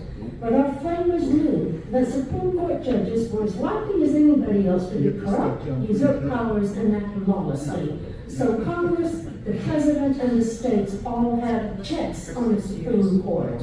Hamilton shows in Federalist Number 81 that Congress's check on lawless federal judges is to impeach them and remove them from office. The President has his oath of office as a check on the Supreme Court. The President's oath is to preserve, protect, and defend the Constitution. It is not to obey the Supreme Court. The Supreme Court was not set up in our Constitution as the superior branch of the federal government. The kids will be the one losing. And then there's no need for me to, well, Madison says in his report on the Virginia resolutions that it is a plain principle founded in common sense that the states, as the sovereign parties to the Constitution, are the final authority on whether the federal government has violated the Constitution, and that the states may check all three branches of the federal government, not just, they may check the judiciary, the executive, and the legislative branches by nullifying their acts. If the judicial branch connives with other branches in usurping powers, our Constitution will be destroyed if we do not stop them. This is what James Madison said in his notes on nullification, in his Very profound. Yep. It's that, she goes by the name Publius Holder. Anyway, when did she bring this? This is a couple years old now, probably at least 2 years old, if my memory serves me correct. And she's spot on. She's Yep. spot on, and this all goes hand in hand to what we're dealing with now. We have to understand who the adversary is. And it's not just the other political party, or our own political party. But I digress. So that was the second audio that I had for you today. And the last part I want to cover today is a very important case. And before I get there, I've got one more article in the Constitution. Article 12, we were talking about that nor are the inhabitants of the state controllable by any other laws than those which they or the representative body have given their consent. That's what you get for as a taxpayer. So they can't take your property without your consent. They can't make new laws without your consent, and/or go above their power. Now, the proof of that is Article 15. So go from Article 12 of the Bill of Rights. And the last part of it talks about your rights as a criminal subject if you are subject to an inquiry or someone's accused you of wrongdoing. At the very end, this was a big, if you get anything out of this meeting, I want you to understand this concept. Because it was a big awakening once I figured out the limits of the legislature's power. Because it says the following, the last part. And no subject shall be arrested, imprisoned, despoiled, or deprived of his property, immunities, or privileges, put out of the protection of the law, exiled or deprived of his life, liberty, or estate, but by the judgment of his peers or the law of the land. So what is that saying? The government, I'm sorry? Due process. Not only due process, but that the legislature can only pass statutes that bind the people that are written pursuant to authority given to them by we, the people, in the Constitution. So they just can't, and that's what they're doing now, right? You have all these abusive practices statewide in all kinds of areas, and what are they doing? They're enforcing, another proposed piece of legislation for the new cycle is that just like all of your constitutional officers, if you look up at the statute for governor, the executive council, and so on and so forth, you will find that in the table of authorities, it's always listed at the bottom of the statute. It says the Constitution, article such and such, and the day the statute was born. Mm-hmm. Why doesn't it do that for all legislation? See, the clerk, the vice chair of every committee in the legislature is supposed to be the arbiter as to whether something proposed is constitutional or not. Correct. Well, if you have an entire body made up of people who don't know what that means or what that says or what the basis of the prohibition, right? If he doesn't know what your rights are, how is proposed legislation supposed to not impede on your rights. Mm. Because once it gets passed, it becomes a really, really big deal to overturn it. I can tell you that from my firsthand experience. Like I said, when they said, oh, you have no right to a hand count. Oh, by the way, the legislature just passed a new law. Yeah, You have a right to a hand count. yeah. Well, if you have no constitutional right to a hand count, how can the legislature give you a statutory right to do so? Right. It makes no sense. Mm. No, it was just a hit job on me. It's But easier to stop it than to repeal it. This is a little long, so bear with me, but it's very profound, and it really should tie all of what I had to say together today. Anyone dealing with your local fights needs to know a case called Wooster v. Plymouth. Wooster, not Rooster. Wooster, W-O-O-S-T-E-R. Wooster v. Plymouth. It's a personal injury case from 1882. Now, I normally don't like to quote the state Supreme Court as my reference material, but this is excellent. It's excellent because it was written in a very important time in our history, 100 years after the document was written, so more than 100 years back. And it details what your rights are, what is the construct of our form of government. What happened, the backstory to the case was the thruway at the time up in Plymouth, New Hampshire had been damaged in some way. And Plymouth, being the municipal authority over that land where the injury happened, was sued. And the gentleman sought a trial by jury for personal damage he received because of someone's negligence. Basically, the highway department didn't do their job, okay, whatever they called it back then. So he sued. So the state tried to say it had a right to trial by jury. So the state tried to invoke your rights, and the court said no. So that right belongs to the people. The Bill of Rights is the private property of the people, not the government. The government is only entitled to what the people give it, not the other way around. It doesn't get to just arbitrarily grow. And that's what we're dealing with, is this repetitive cycle of your local government just wants to grow and never stop. And that's what our job is, and that's what an educated citizenry is all about. But I digress. Wooster v. Plymouth. Now, I read you Article 15, and the court is opining about trial by jury, and it's talking about what does Article 15 mean. That's why it's so profound. The clause of the 15th article of the bill, in which it is reserved, quote, is so manifestly comfortable with the words of Magna Carta that we are not to consider it as a newly invented phrase, first used by the makers of our Constitution, but we are to look at it as the adaptation of one of the greatest securities of private right, handed down to us among the liberties and privileges which our ancestors enjoyed at our time of their immigration, and to claim, to hold, and retain as their birthright. These terms in this connection cannot, we think, be used in their most bald and literal sense to mean the law of the land at the time of the trial.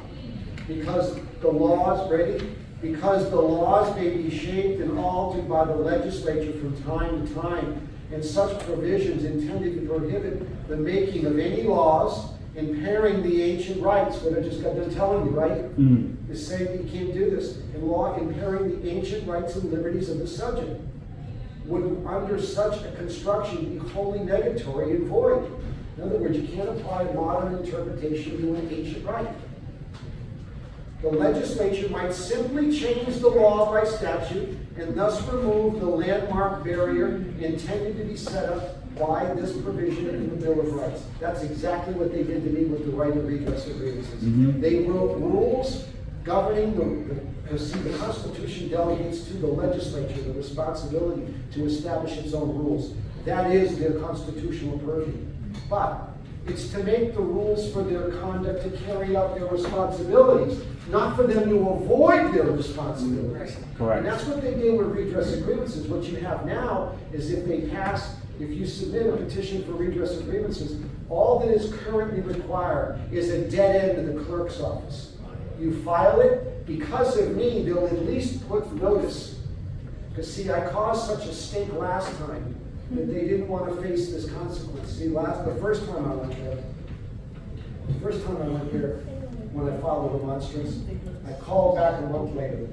And after that, I got a hold of the legal counsel, Attorney Jim Cianci from the state legislature, and said, before I take this to court and litigate it, are you going to act, are we going to have a hearing? Because under the precedent that had been set at the time of the founding, that you're not, under a petition or a remonstrance, you're not entitled to an outcome, but you're entitled to a hearing.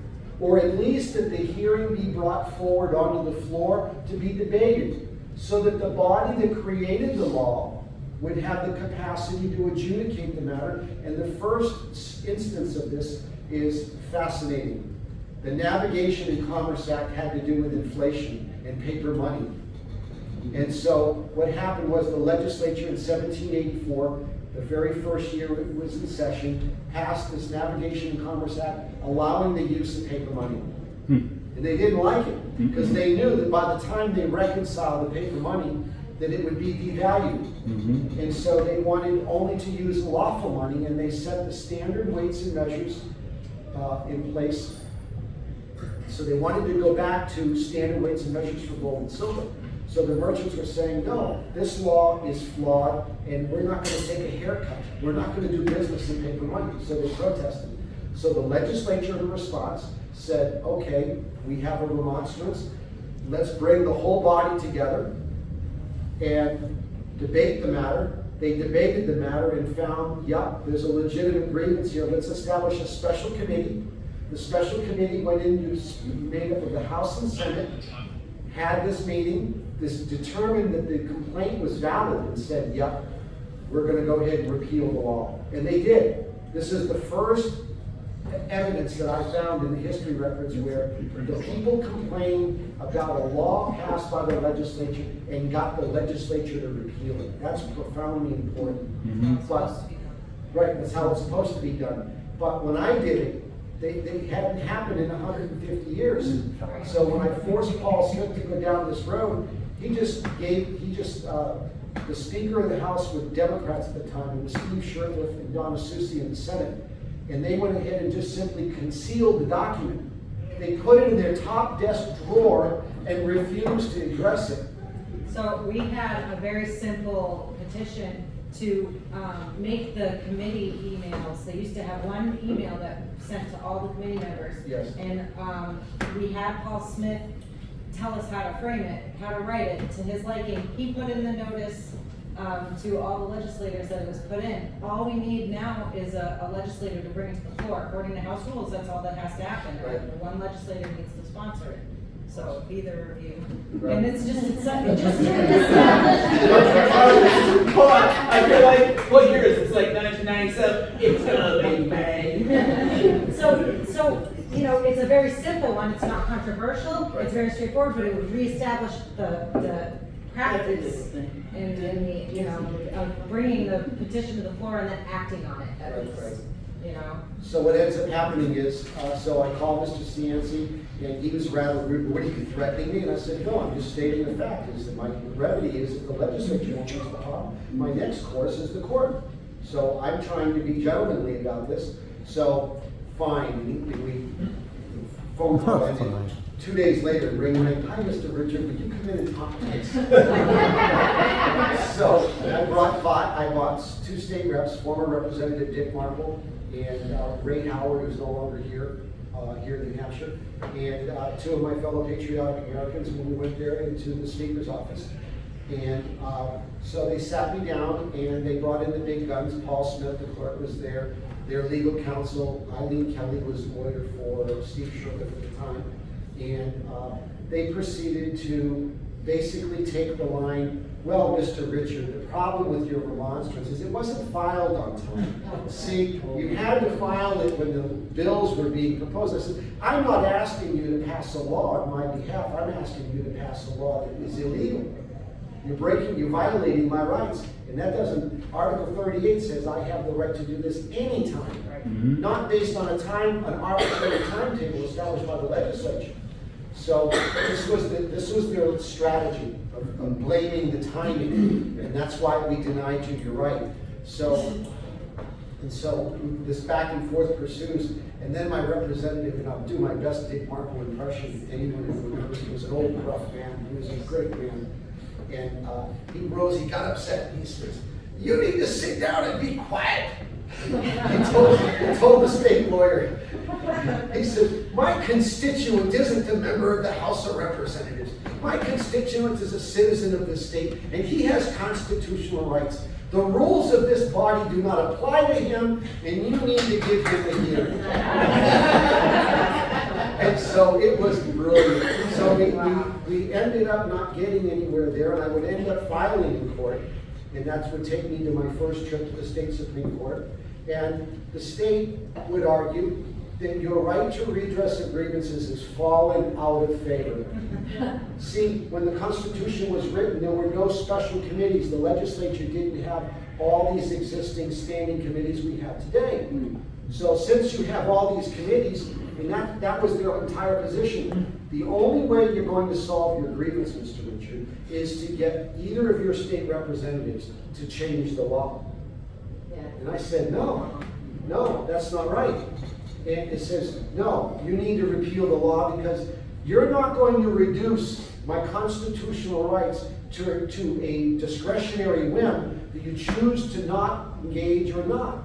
And that was the whole nonsense. So the Supreme Court would ultimately dismiss my case based on claiming that the complaint and the remonstrance was a political question, and therefore, because it was a political question, it wasn't what they call justicable.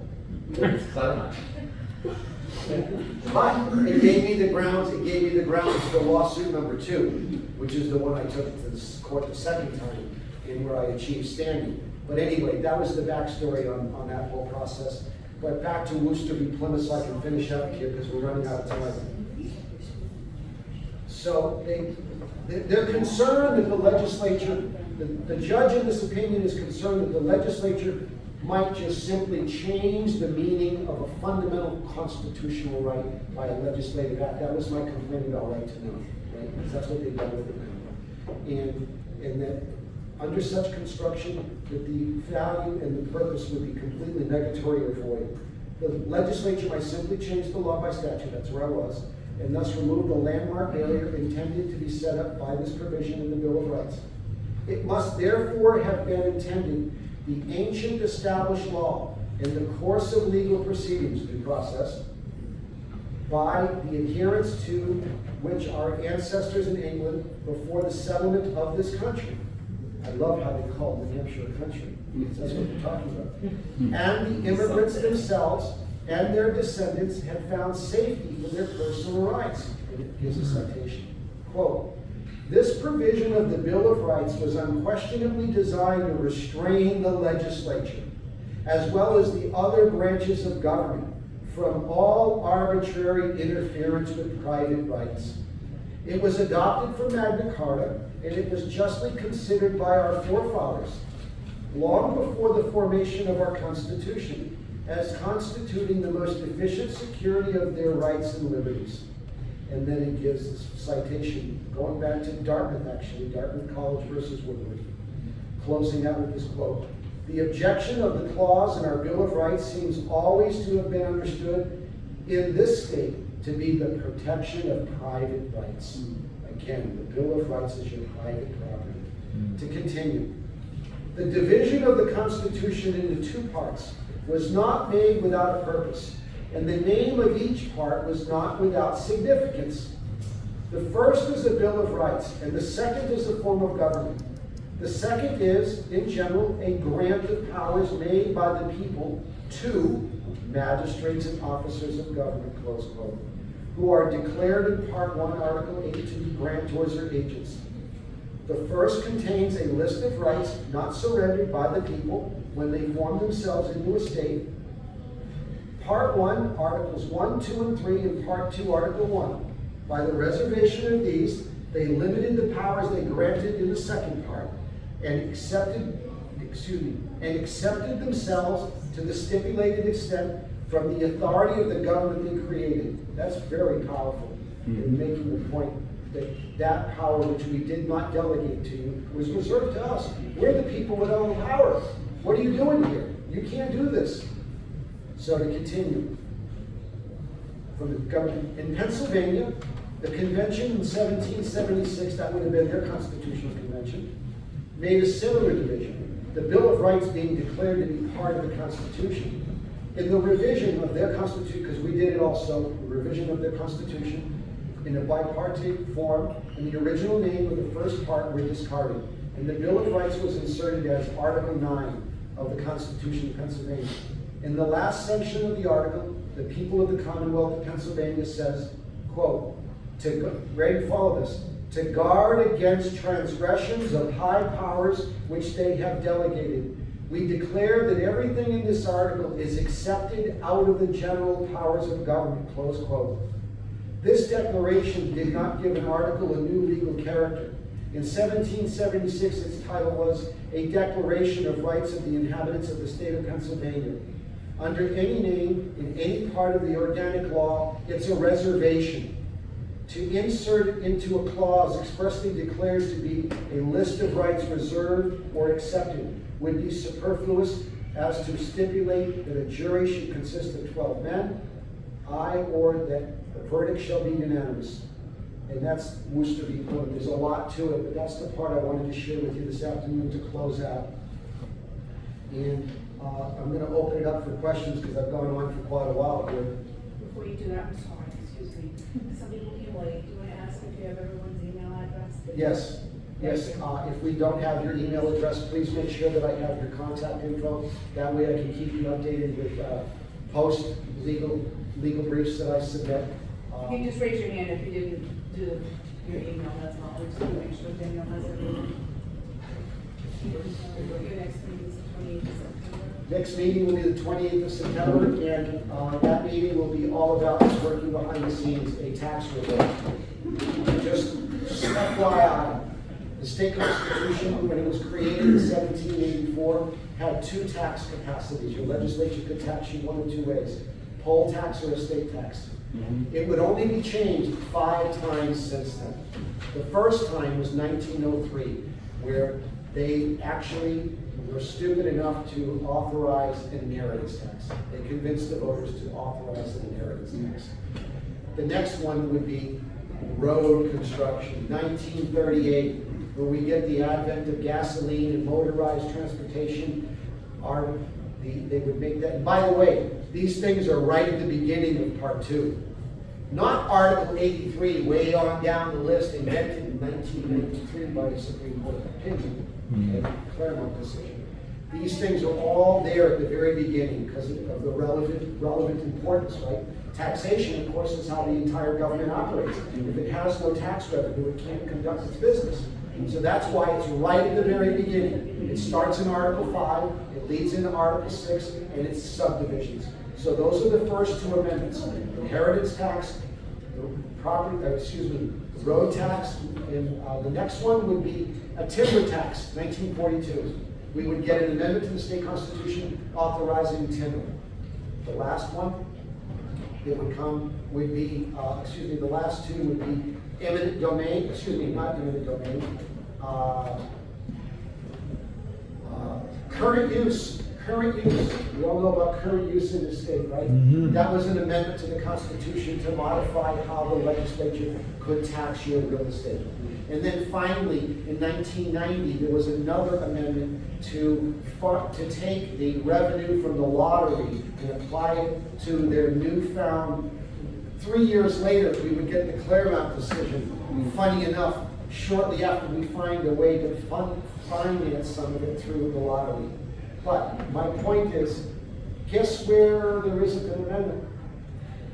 Claremont decision is an opinion of a judge, not an amendment of we the people. We the people never authorized your state government to increase its tax burden upon you to finance government indoctrination centers.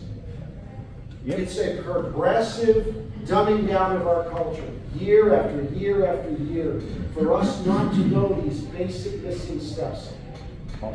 And so that's the basis of challenging Claremont.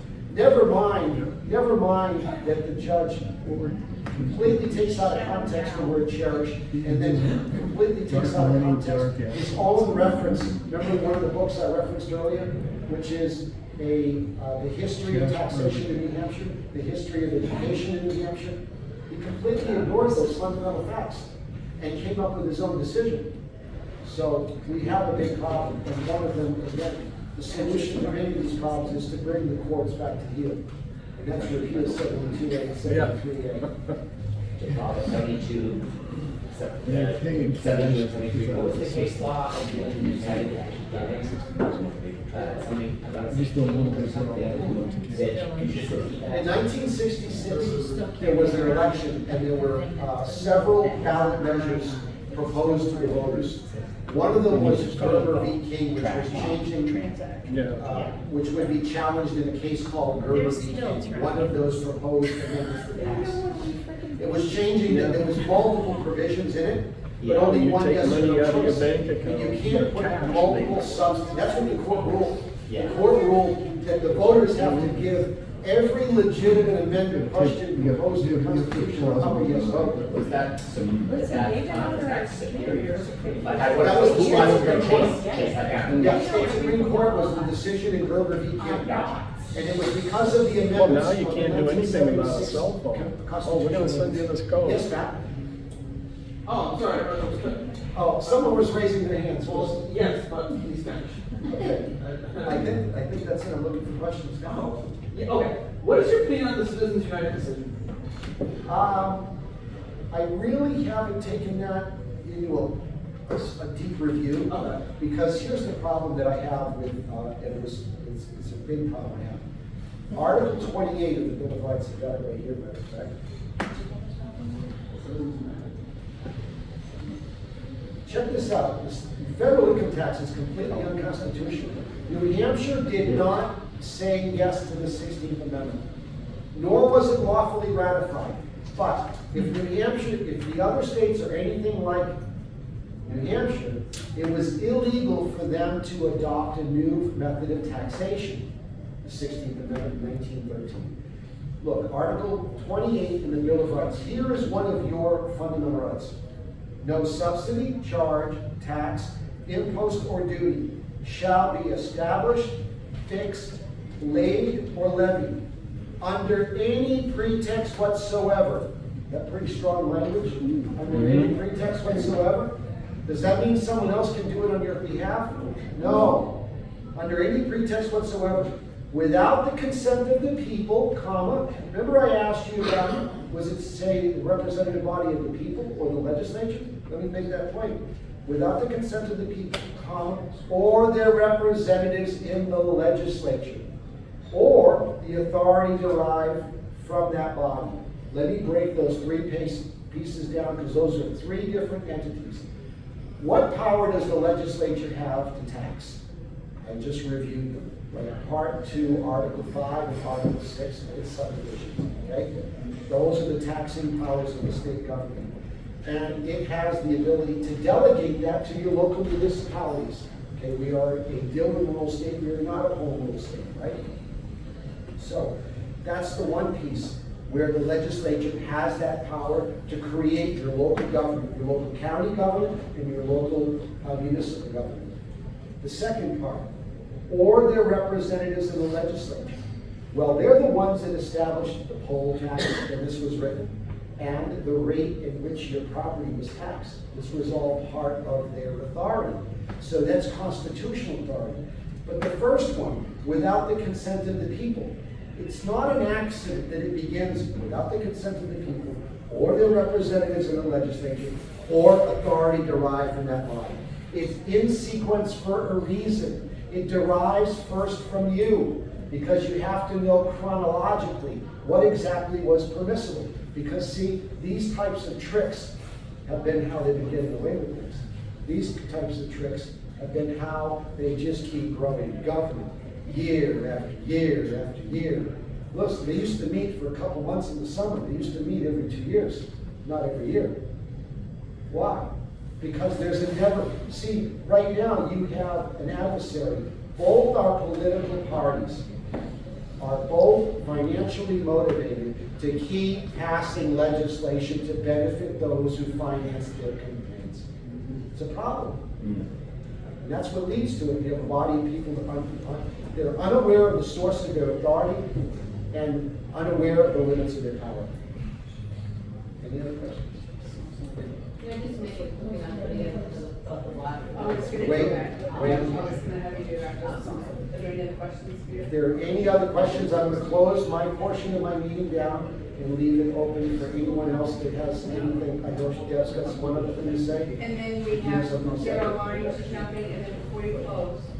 There's no more questions in the audience? Anybody? Going once, going twice? Last call. So, could you please hand out the paper behind you? So Daniel has a donation jar up here. If you have dead presidents floating around your pocket, it'd be greatly appreciated. And we have a flyer that's floating around if you have. Did you like that one? Yeah. If you have any dead presidents floating around in your pocket. Yeah. And he also has an electronic flyer floating around. If you want to use the QR code. The 28th of September is your Next meeting a month from now. Is the 28th. Please bring a friend. Ask 5 people. We have to grow the movement. We're doing a membership drive. And by the way, please do, I'm going to try to get a better grasp of who's attending. As today we hit almost maximum seating room, which is fantastic. We have 33, including you today. So that's, if we're going to grow our numbers, we're going to need a bigger room otherwise. So please do Yeah, let me and know. that means it's closed doors, and it costs money to get a growth to go about. The last question I have is, does everyone have one of these? Yes. Note down all that, including grass and a day. Does everyone have one? Give yours to the. Yes. All right. Yeah. But many people like that. And the last thing I just wanted to really did. I always say what I think. The last thing I just, if I could just have everyone's attention, please, thank you. The last thing I just want to mention is, after you introduce the next guest. After Caroline speaks, everyone's welcome to stay for dinner. We try to patronize Macros because they give us this room free. And their staff are free.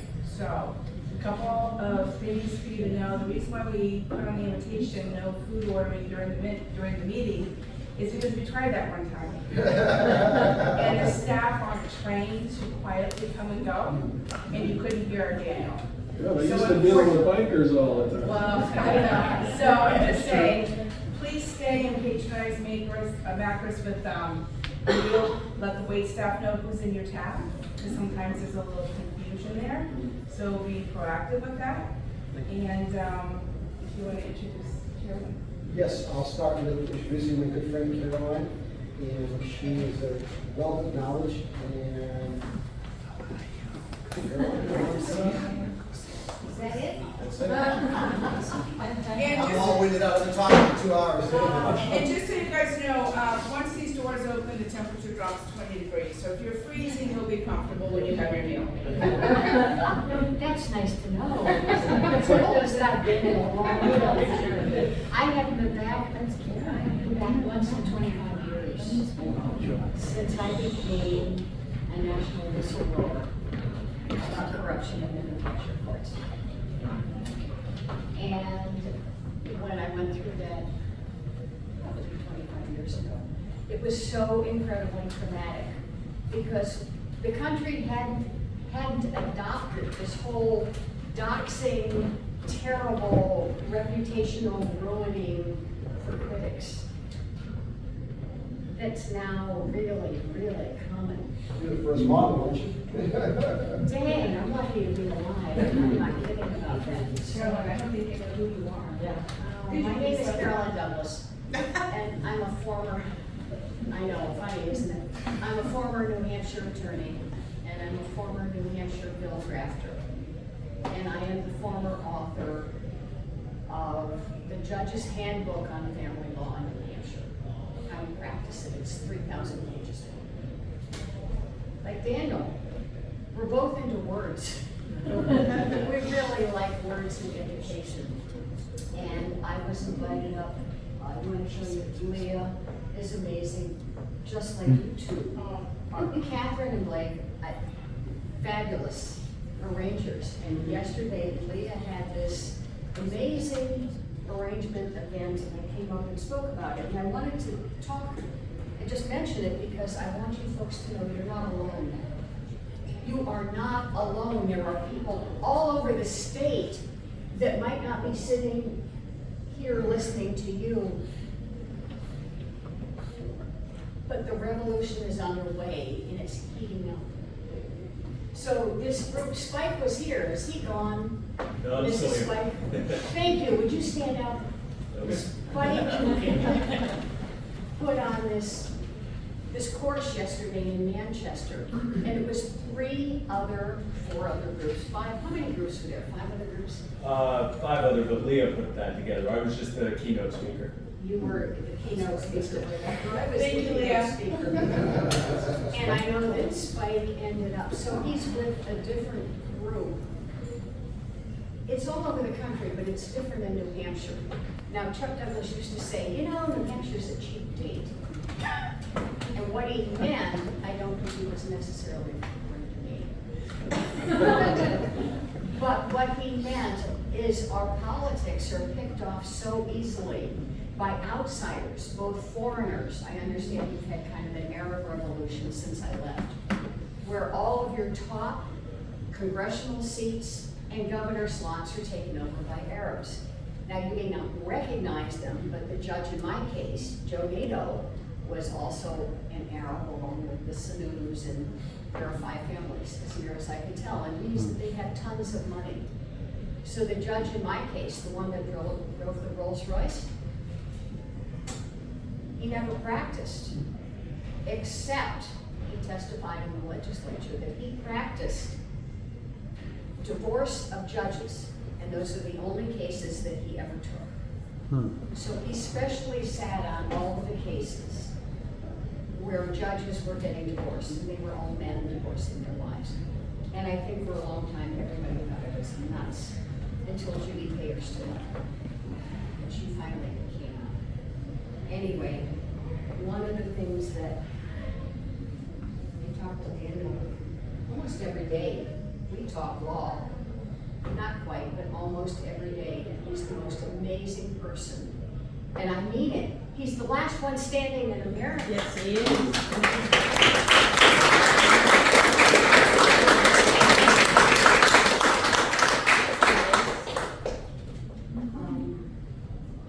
I worked with that Texas attorney on the January 6th defendant cases.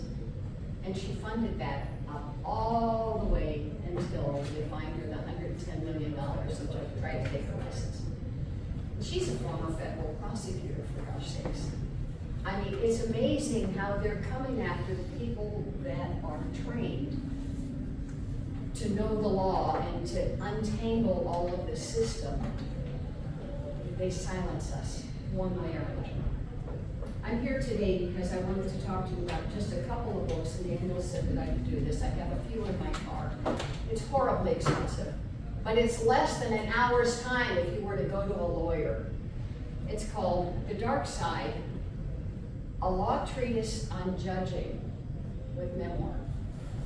And I published this after I ran from New Hampshire because I had death threats during the impeachment trials at the state legislature. And I literally ran overnight, and I went to a different state and joined the witness protection program. And that was good for about 5 years. And then I got found. I did something stupid and I got found. And so I ran again. I picked up and ran. And so for 10 years of my life after the divorce that happened here, the ambush, I didn't know I was going to be divorced. After that ambush happened, and I saw all the bad things that were happening in the family court system, and I'd written a book about it. I'd written the judge's handbook, so I knew it was wrong. And I started calling it out and calling it out, and then I went national and then I went international. Anyway, I was frightened and traumatized, PTSD, and that whole stuff, but I was alive.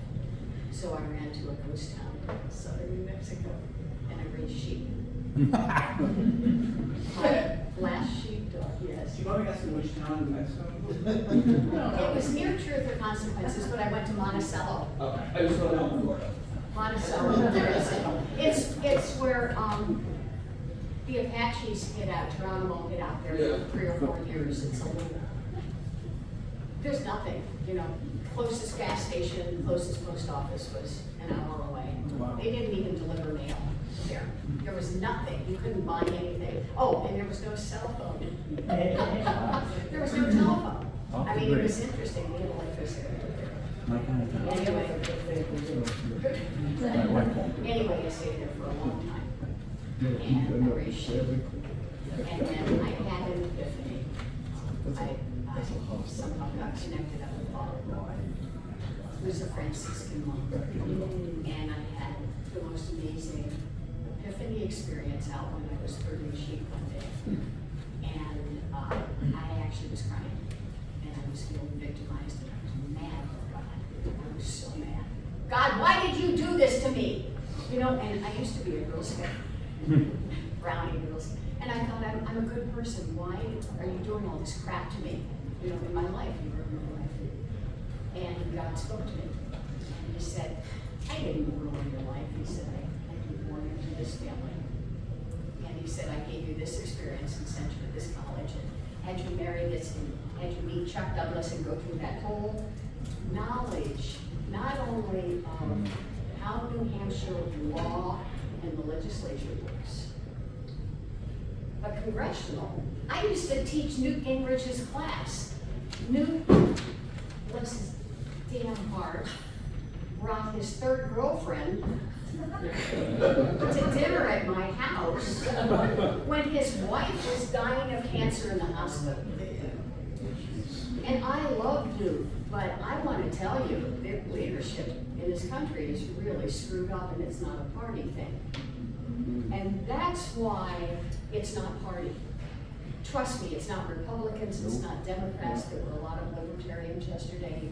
It was amazing to find and to start recognizing that you guys aren't alone. What I wanted to tell you about this book is it has about 300 what I used to call sneaky judge tricks. It's like a 9-month course in law school, but it's written for lay people. And it's the reverse side, it's contrarian thinking.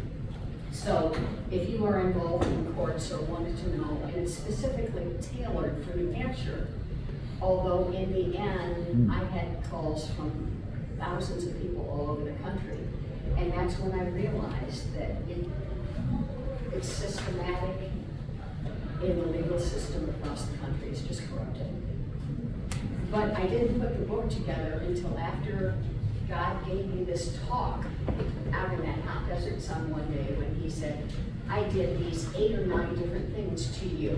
And he said, I've been training you. He said, you're not a victim. I've been training you. You're a messenger. Now, why are you hiding in a ghost town instead of giving the message? So I came back. And I still live very carefully and very quietly. That's what this little menu is all about. I know Joe's in my book. Joe Haas is way back along. You're in this book. Did you know? Oh, yeah. Oh, good. Put the wrong page number every minute. And I know people here, not in person, but I know them because they took my online class. So I taught this book online last year. And how many, Anthony, how many months did we go? About 9 months? It was about, we never finished because it was about 9 months. It was about 9 months. And there was some other applications which I believe maybe. I'm just going to mention that The in decision passing. that, hey, we're going to start this over later. This is Anthony Kenny, and he is kind of the superstar of my master's thesis. I got a master's thesis in forensic mental health. And because of people in my class, I started looking at the Sununu Center debacle. And I ended up writing this 170-page paper on it that we're trying to get published. I haven't really get it published yet. And Anthony's case, he graciously allowed me to cite him as ethnological research because it's a suppressed subject. And what I found is that I'm still suppressed. I taught this book and a smaller book on how courts discriminate. They launder their discrimination across the country. So I flew down to Orlando, Florida, and I spoke to 700 juvenile and family court judges, and 3 days later, Amazon erased my book. Oh. Just look for it. This book, I want to tell you, they still have 2 little chapters, and they give away about 150 of them every year, but they pay me like $12 a year. I mean, Amazon, it's as big a racket as is out there, but the banning.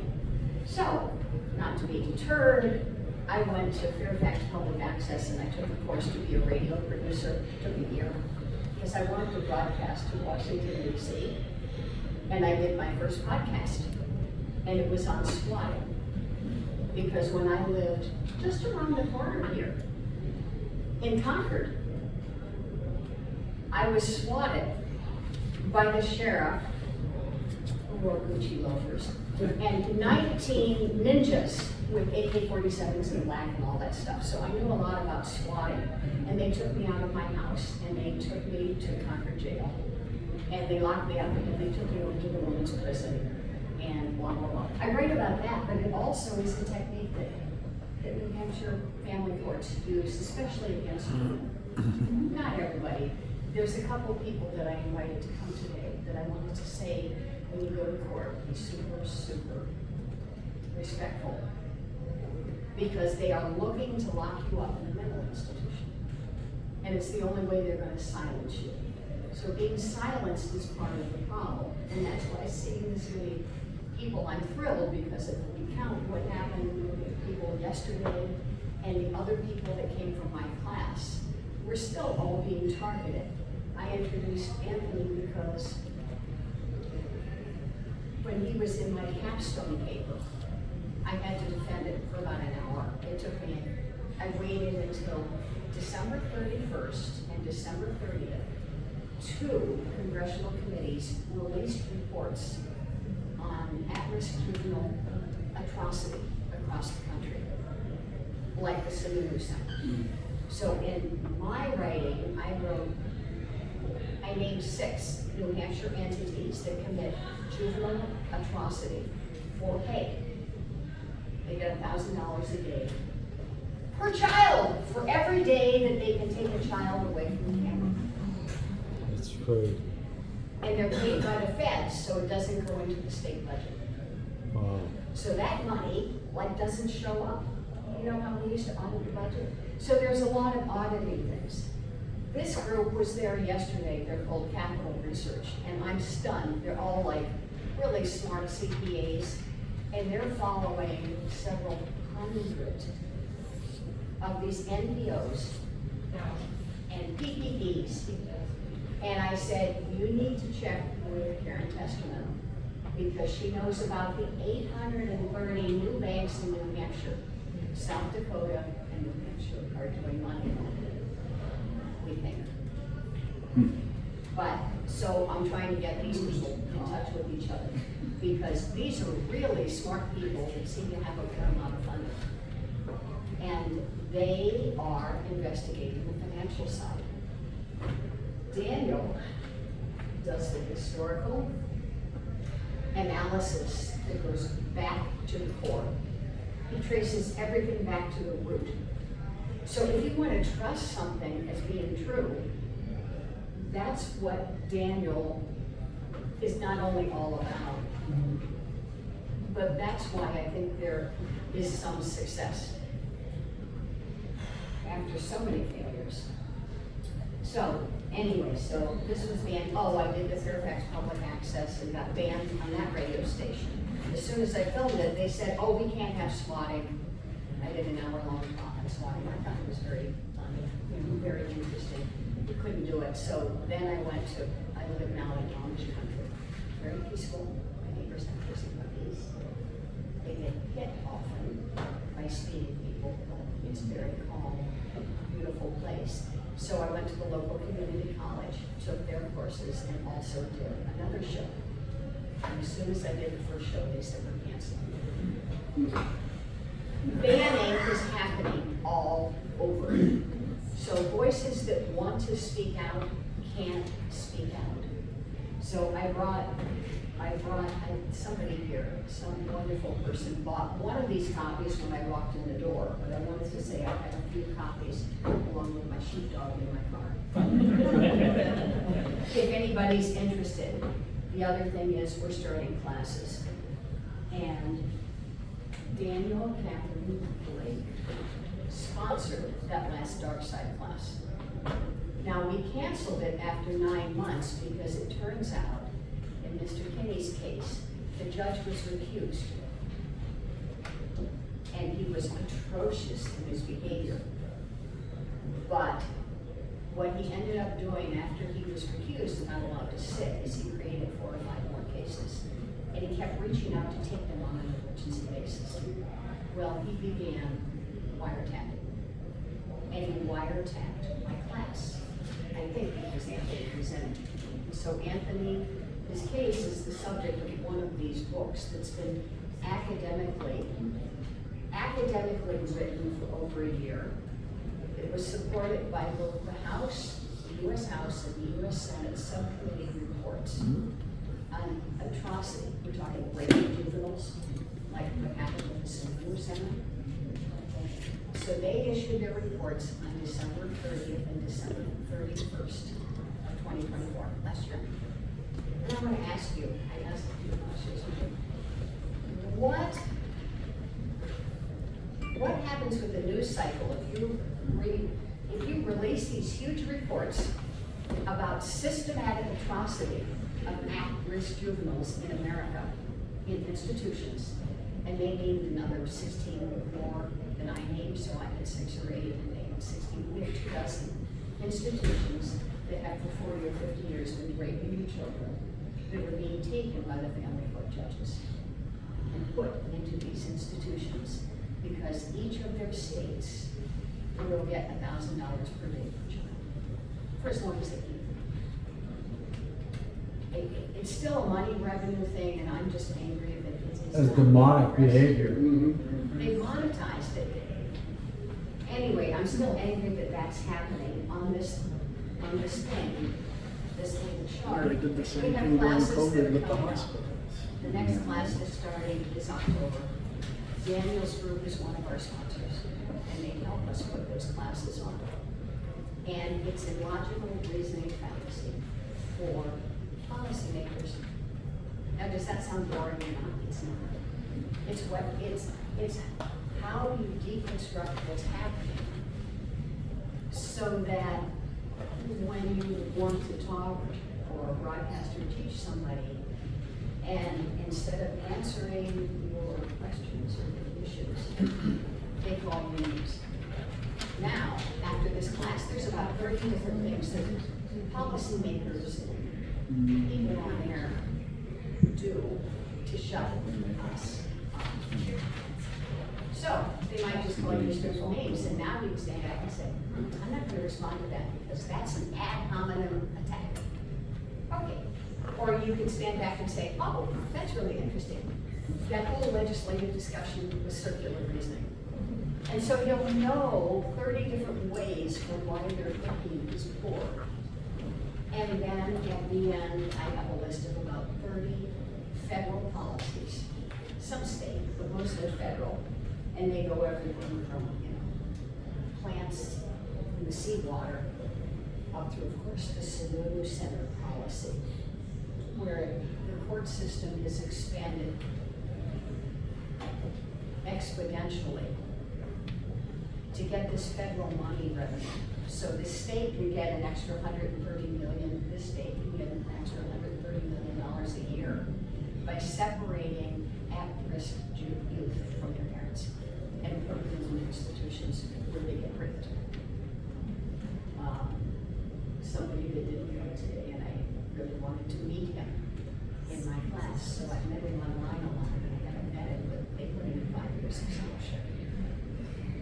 And largely what we're talking about are youth who are not delinquents. They're just at risk. But what I'm trying to challenge, my own way of trying to change things, Daniel educates in this way, he stays narrowly to the Constitution and American history. I learned a lot today. I probably filled 20 pages of learning new information that I'll incorporate somewhere along the way. That kind of education is wrong.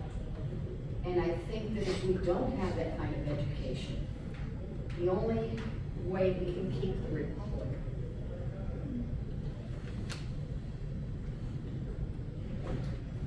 is with war. And if you want to avoid war, you have to educate. To educate. So later on, probably in 2026, we'll reteach Dark Side book again. That's what this little manual is. It's books that I've written. It was only after I left. The nice thing about being in the ghost town for months is I got to finish the book. It was a lot of writing. And sometimes, so it was 25 years ago, and it was pretty hard to get it in print, but I did.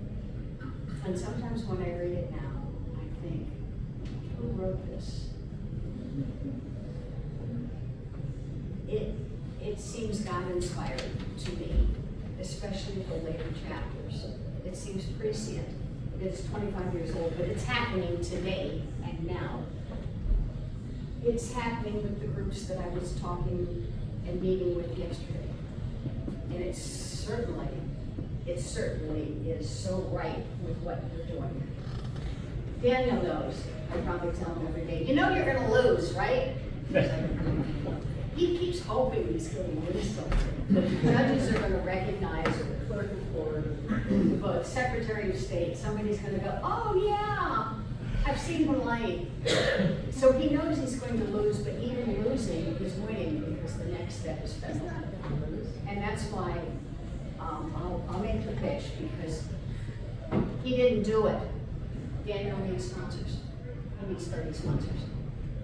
And so we're looking at $100 a month, a commitment, on a charge card, to be a sponsor so he can keep fighting this, because he's only, after 6 years, you're only halfway through, aren't you? Next is the federal case. Now, the really good news is that capstone that I wrote about the Sununu debacle, it's a public policy failure based on known flawed psychiatric and psychological theories of two doctors who got together and made this proprietary theory, and then they sold it, and somehow they were so connected to the White House that they got paid. So every time this theory goes into effect, they get residuals and royalties. So, and it's flawed theory. It's that you don't treat failed families or at-risk children at home or in your neighborhood or within their family cycle. You always send them to court, and the judge immediately removes them from parents, fit parents, unfit parents. He immediately removes them and puts them in a state institution that's going to get into the That's been in effect for 50 years. Both the U.S. House and Senate did not address changing policy. I think you have to cut off money. Yeah. That was easy for me yesterday to just say, hey. Oh, thank you. Codes.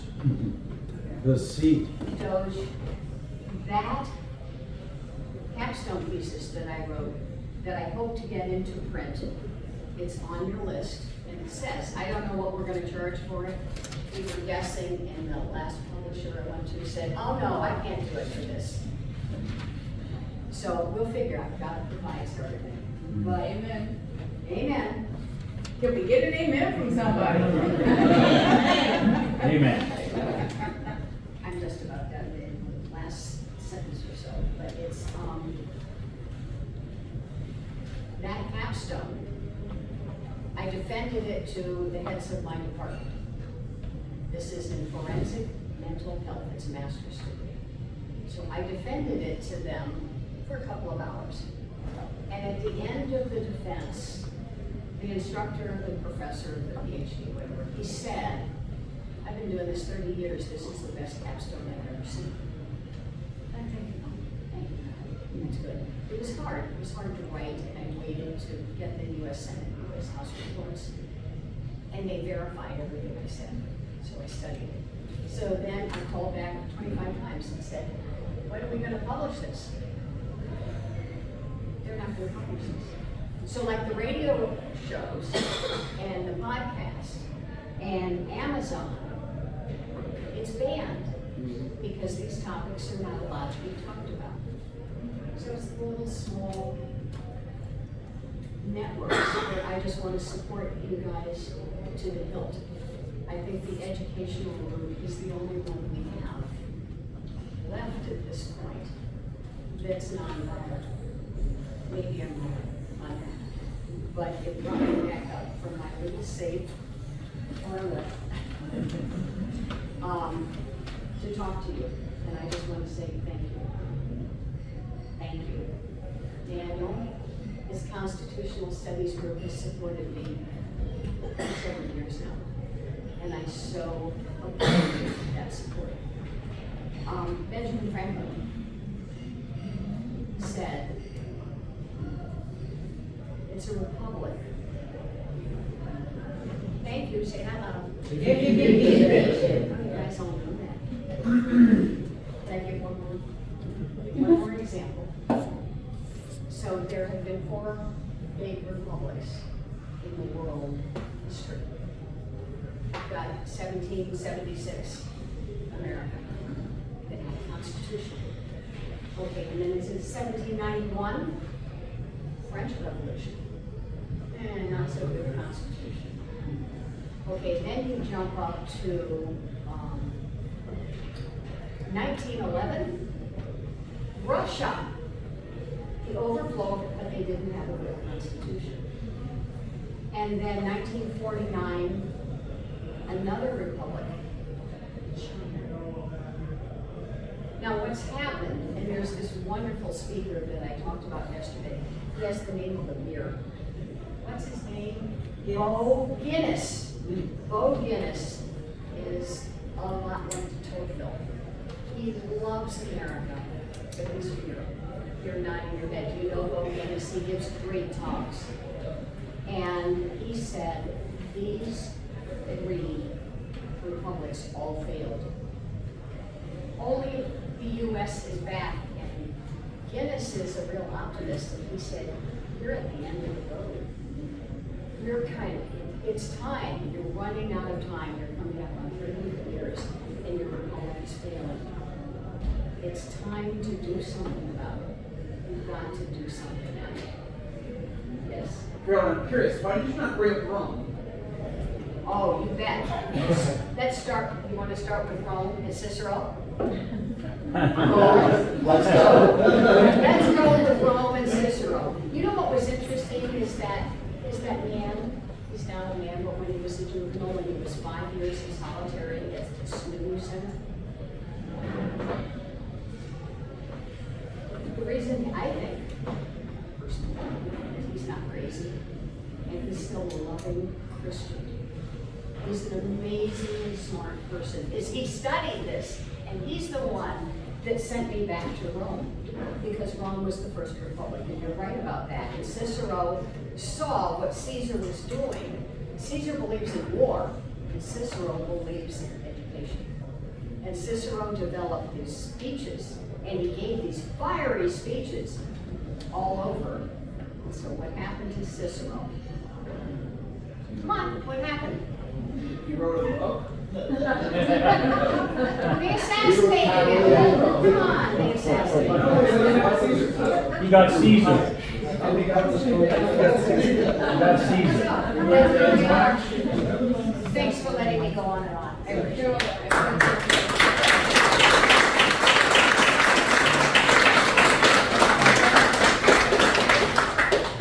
For those that may not remember, when Dan was having a Zoom call on Mondays, and then he took a break, and he cleared.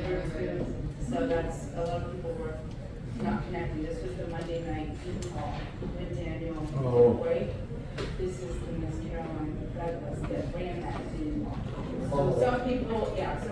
connecting that. Just want to make sure. Bob has something to say. No, I was a little hesitant to share this, but I know some of you might believe that 9/11 was actually a total conspiracy.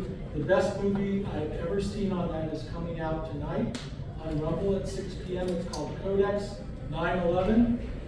It will be out there. Badlands Media, I suggest, Caroline, that you check out Badlands Media as a venue for you to take some of your stuff. 2, they're on Rumble a lot, and you can check out through Badlands Media, but Codex 9/11 is a total red pill for anyone watching this stuff, and he does it in such a way that it's not offensive, it just raises a lot of questions and provides a lot of evidence. I think for those of you who are in the know about this kind of stuff, this will confirm everything you've been thinking, and for your friends who also, like some of my friends think I'm crazy, this will be a validation for you. So I don't want to steal either of these two's thunder, but I think this is important because America is waking up. You're not alone. You're not alone. You're not alone. Waking up very slowly. Slowly. Very, very slowly. Very slowly. Bob, is it just as good as the Corvette reports analysis? Say what? Is it as good as the Corvette reports analysis? I don't know about, I don't remember which one that is, but this is the best. Watch it tonight and tell me if I'm wrong next month. All right, yes, sir. Did you see Rumble that? channel. Did you see that? Yes, I have. I was at a premiere, and so Badlands Media, bad like the Dakotas. Badlands Media. It's on Rumble. Just get Rumble and dial Codex 9/11. We'll find it. Yes. Got it, following. I have to go though. Thank you all for joining us. Thank you.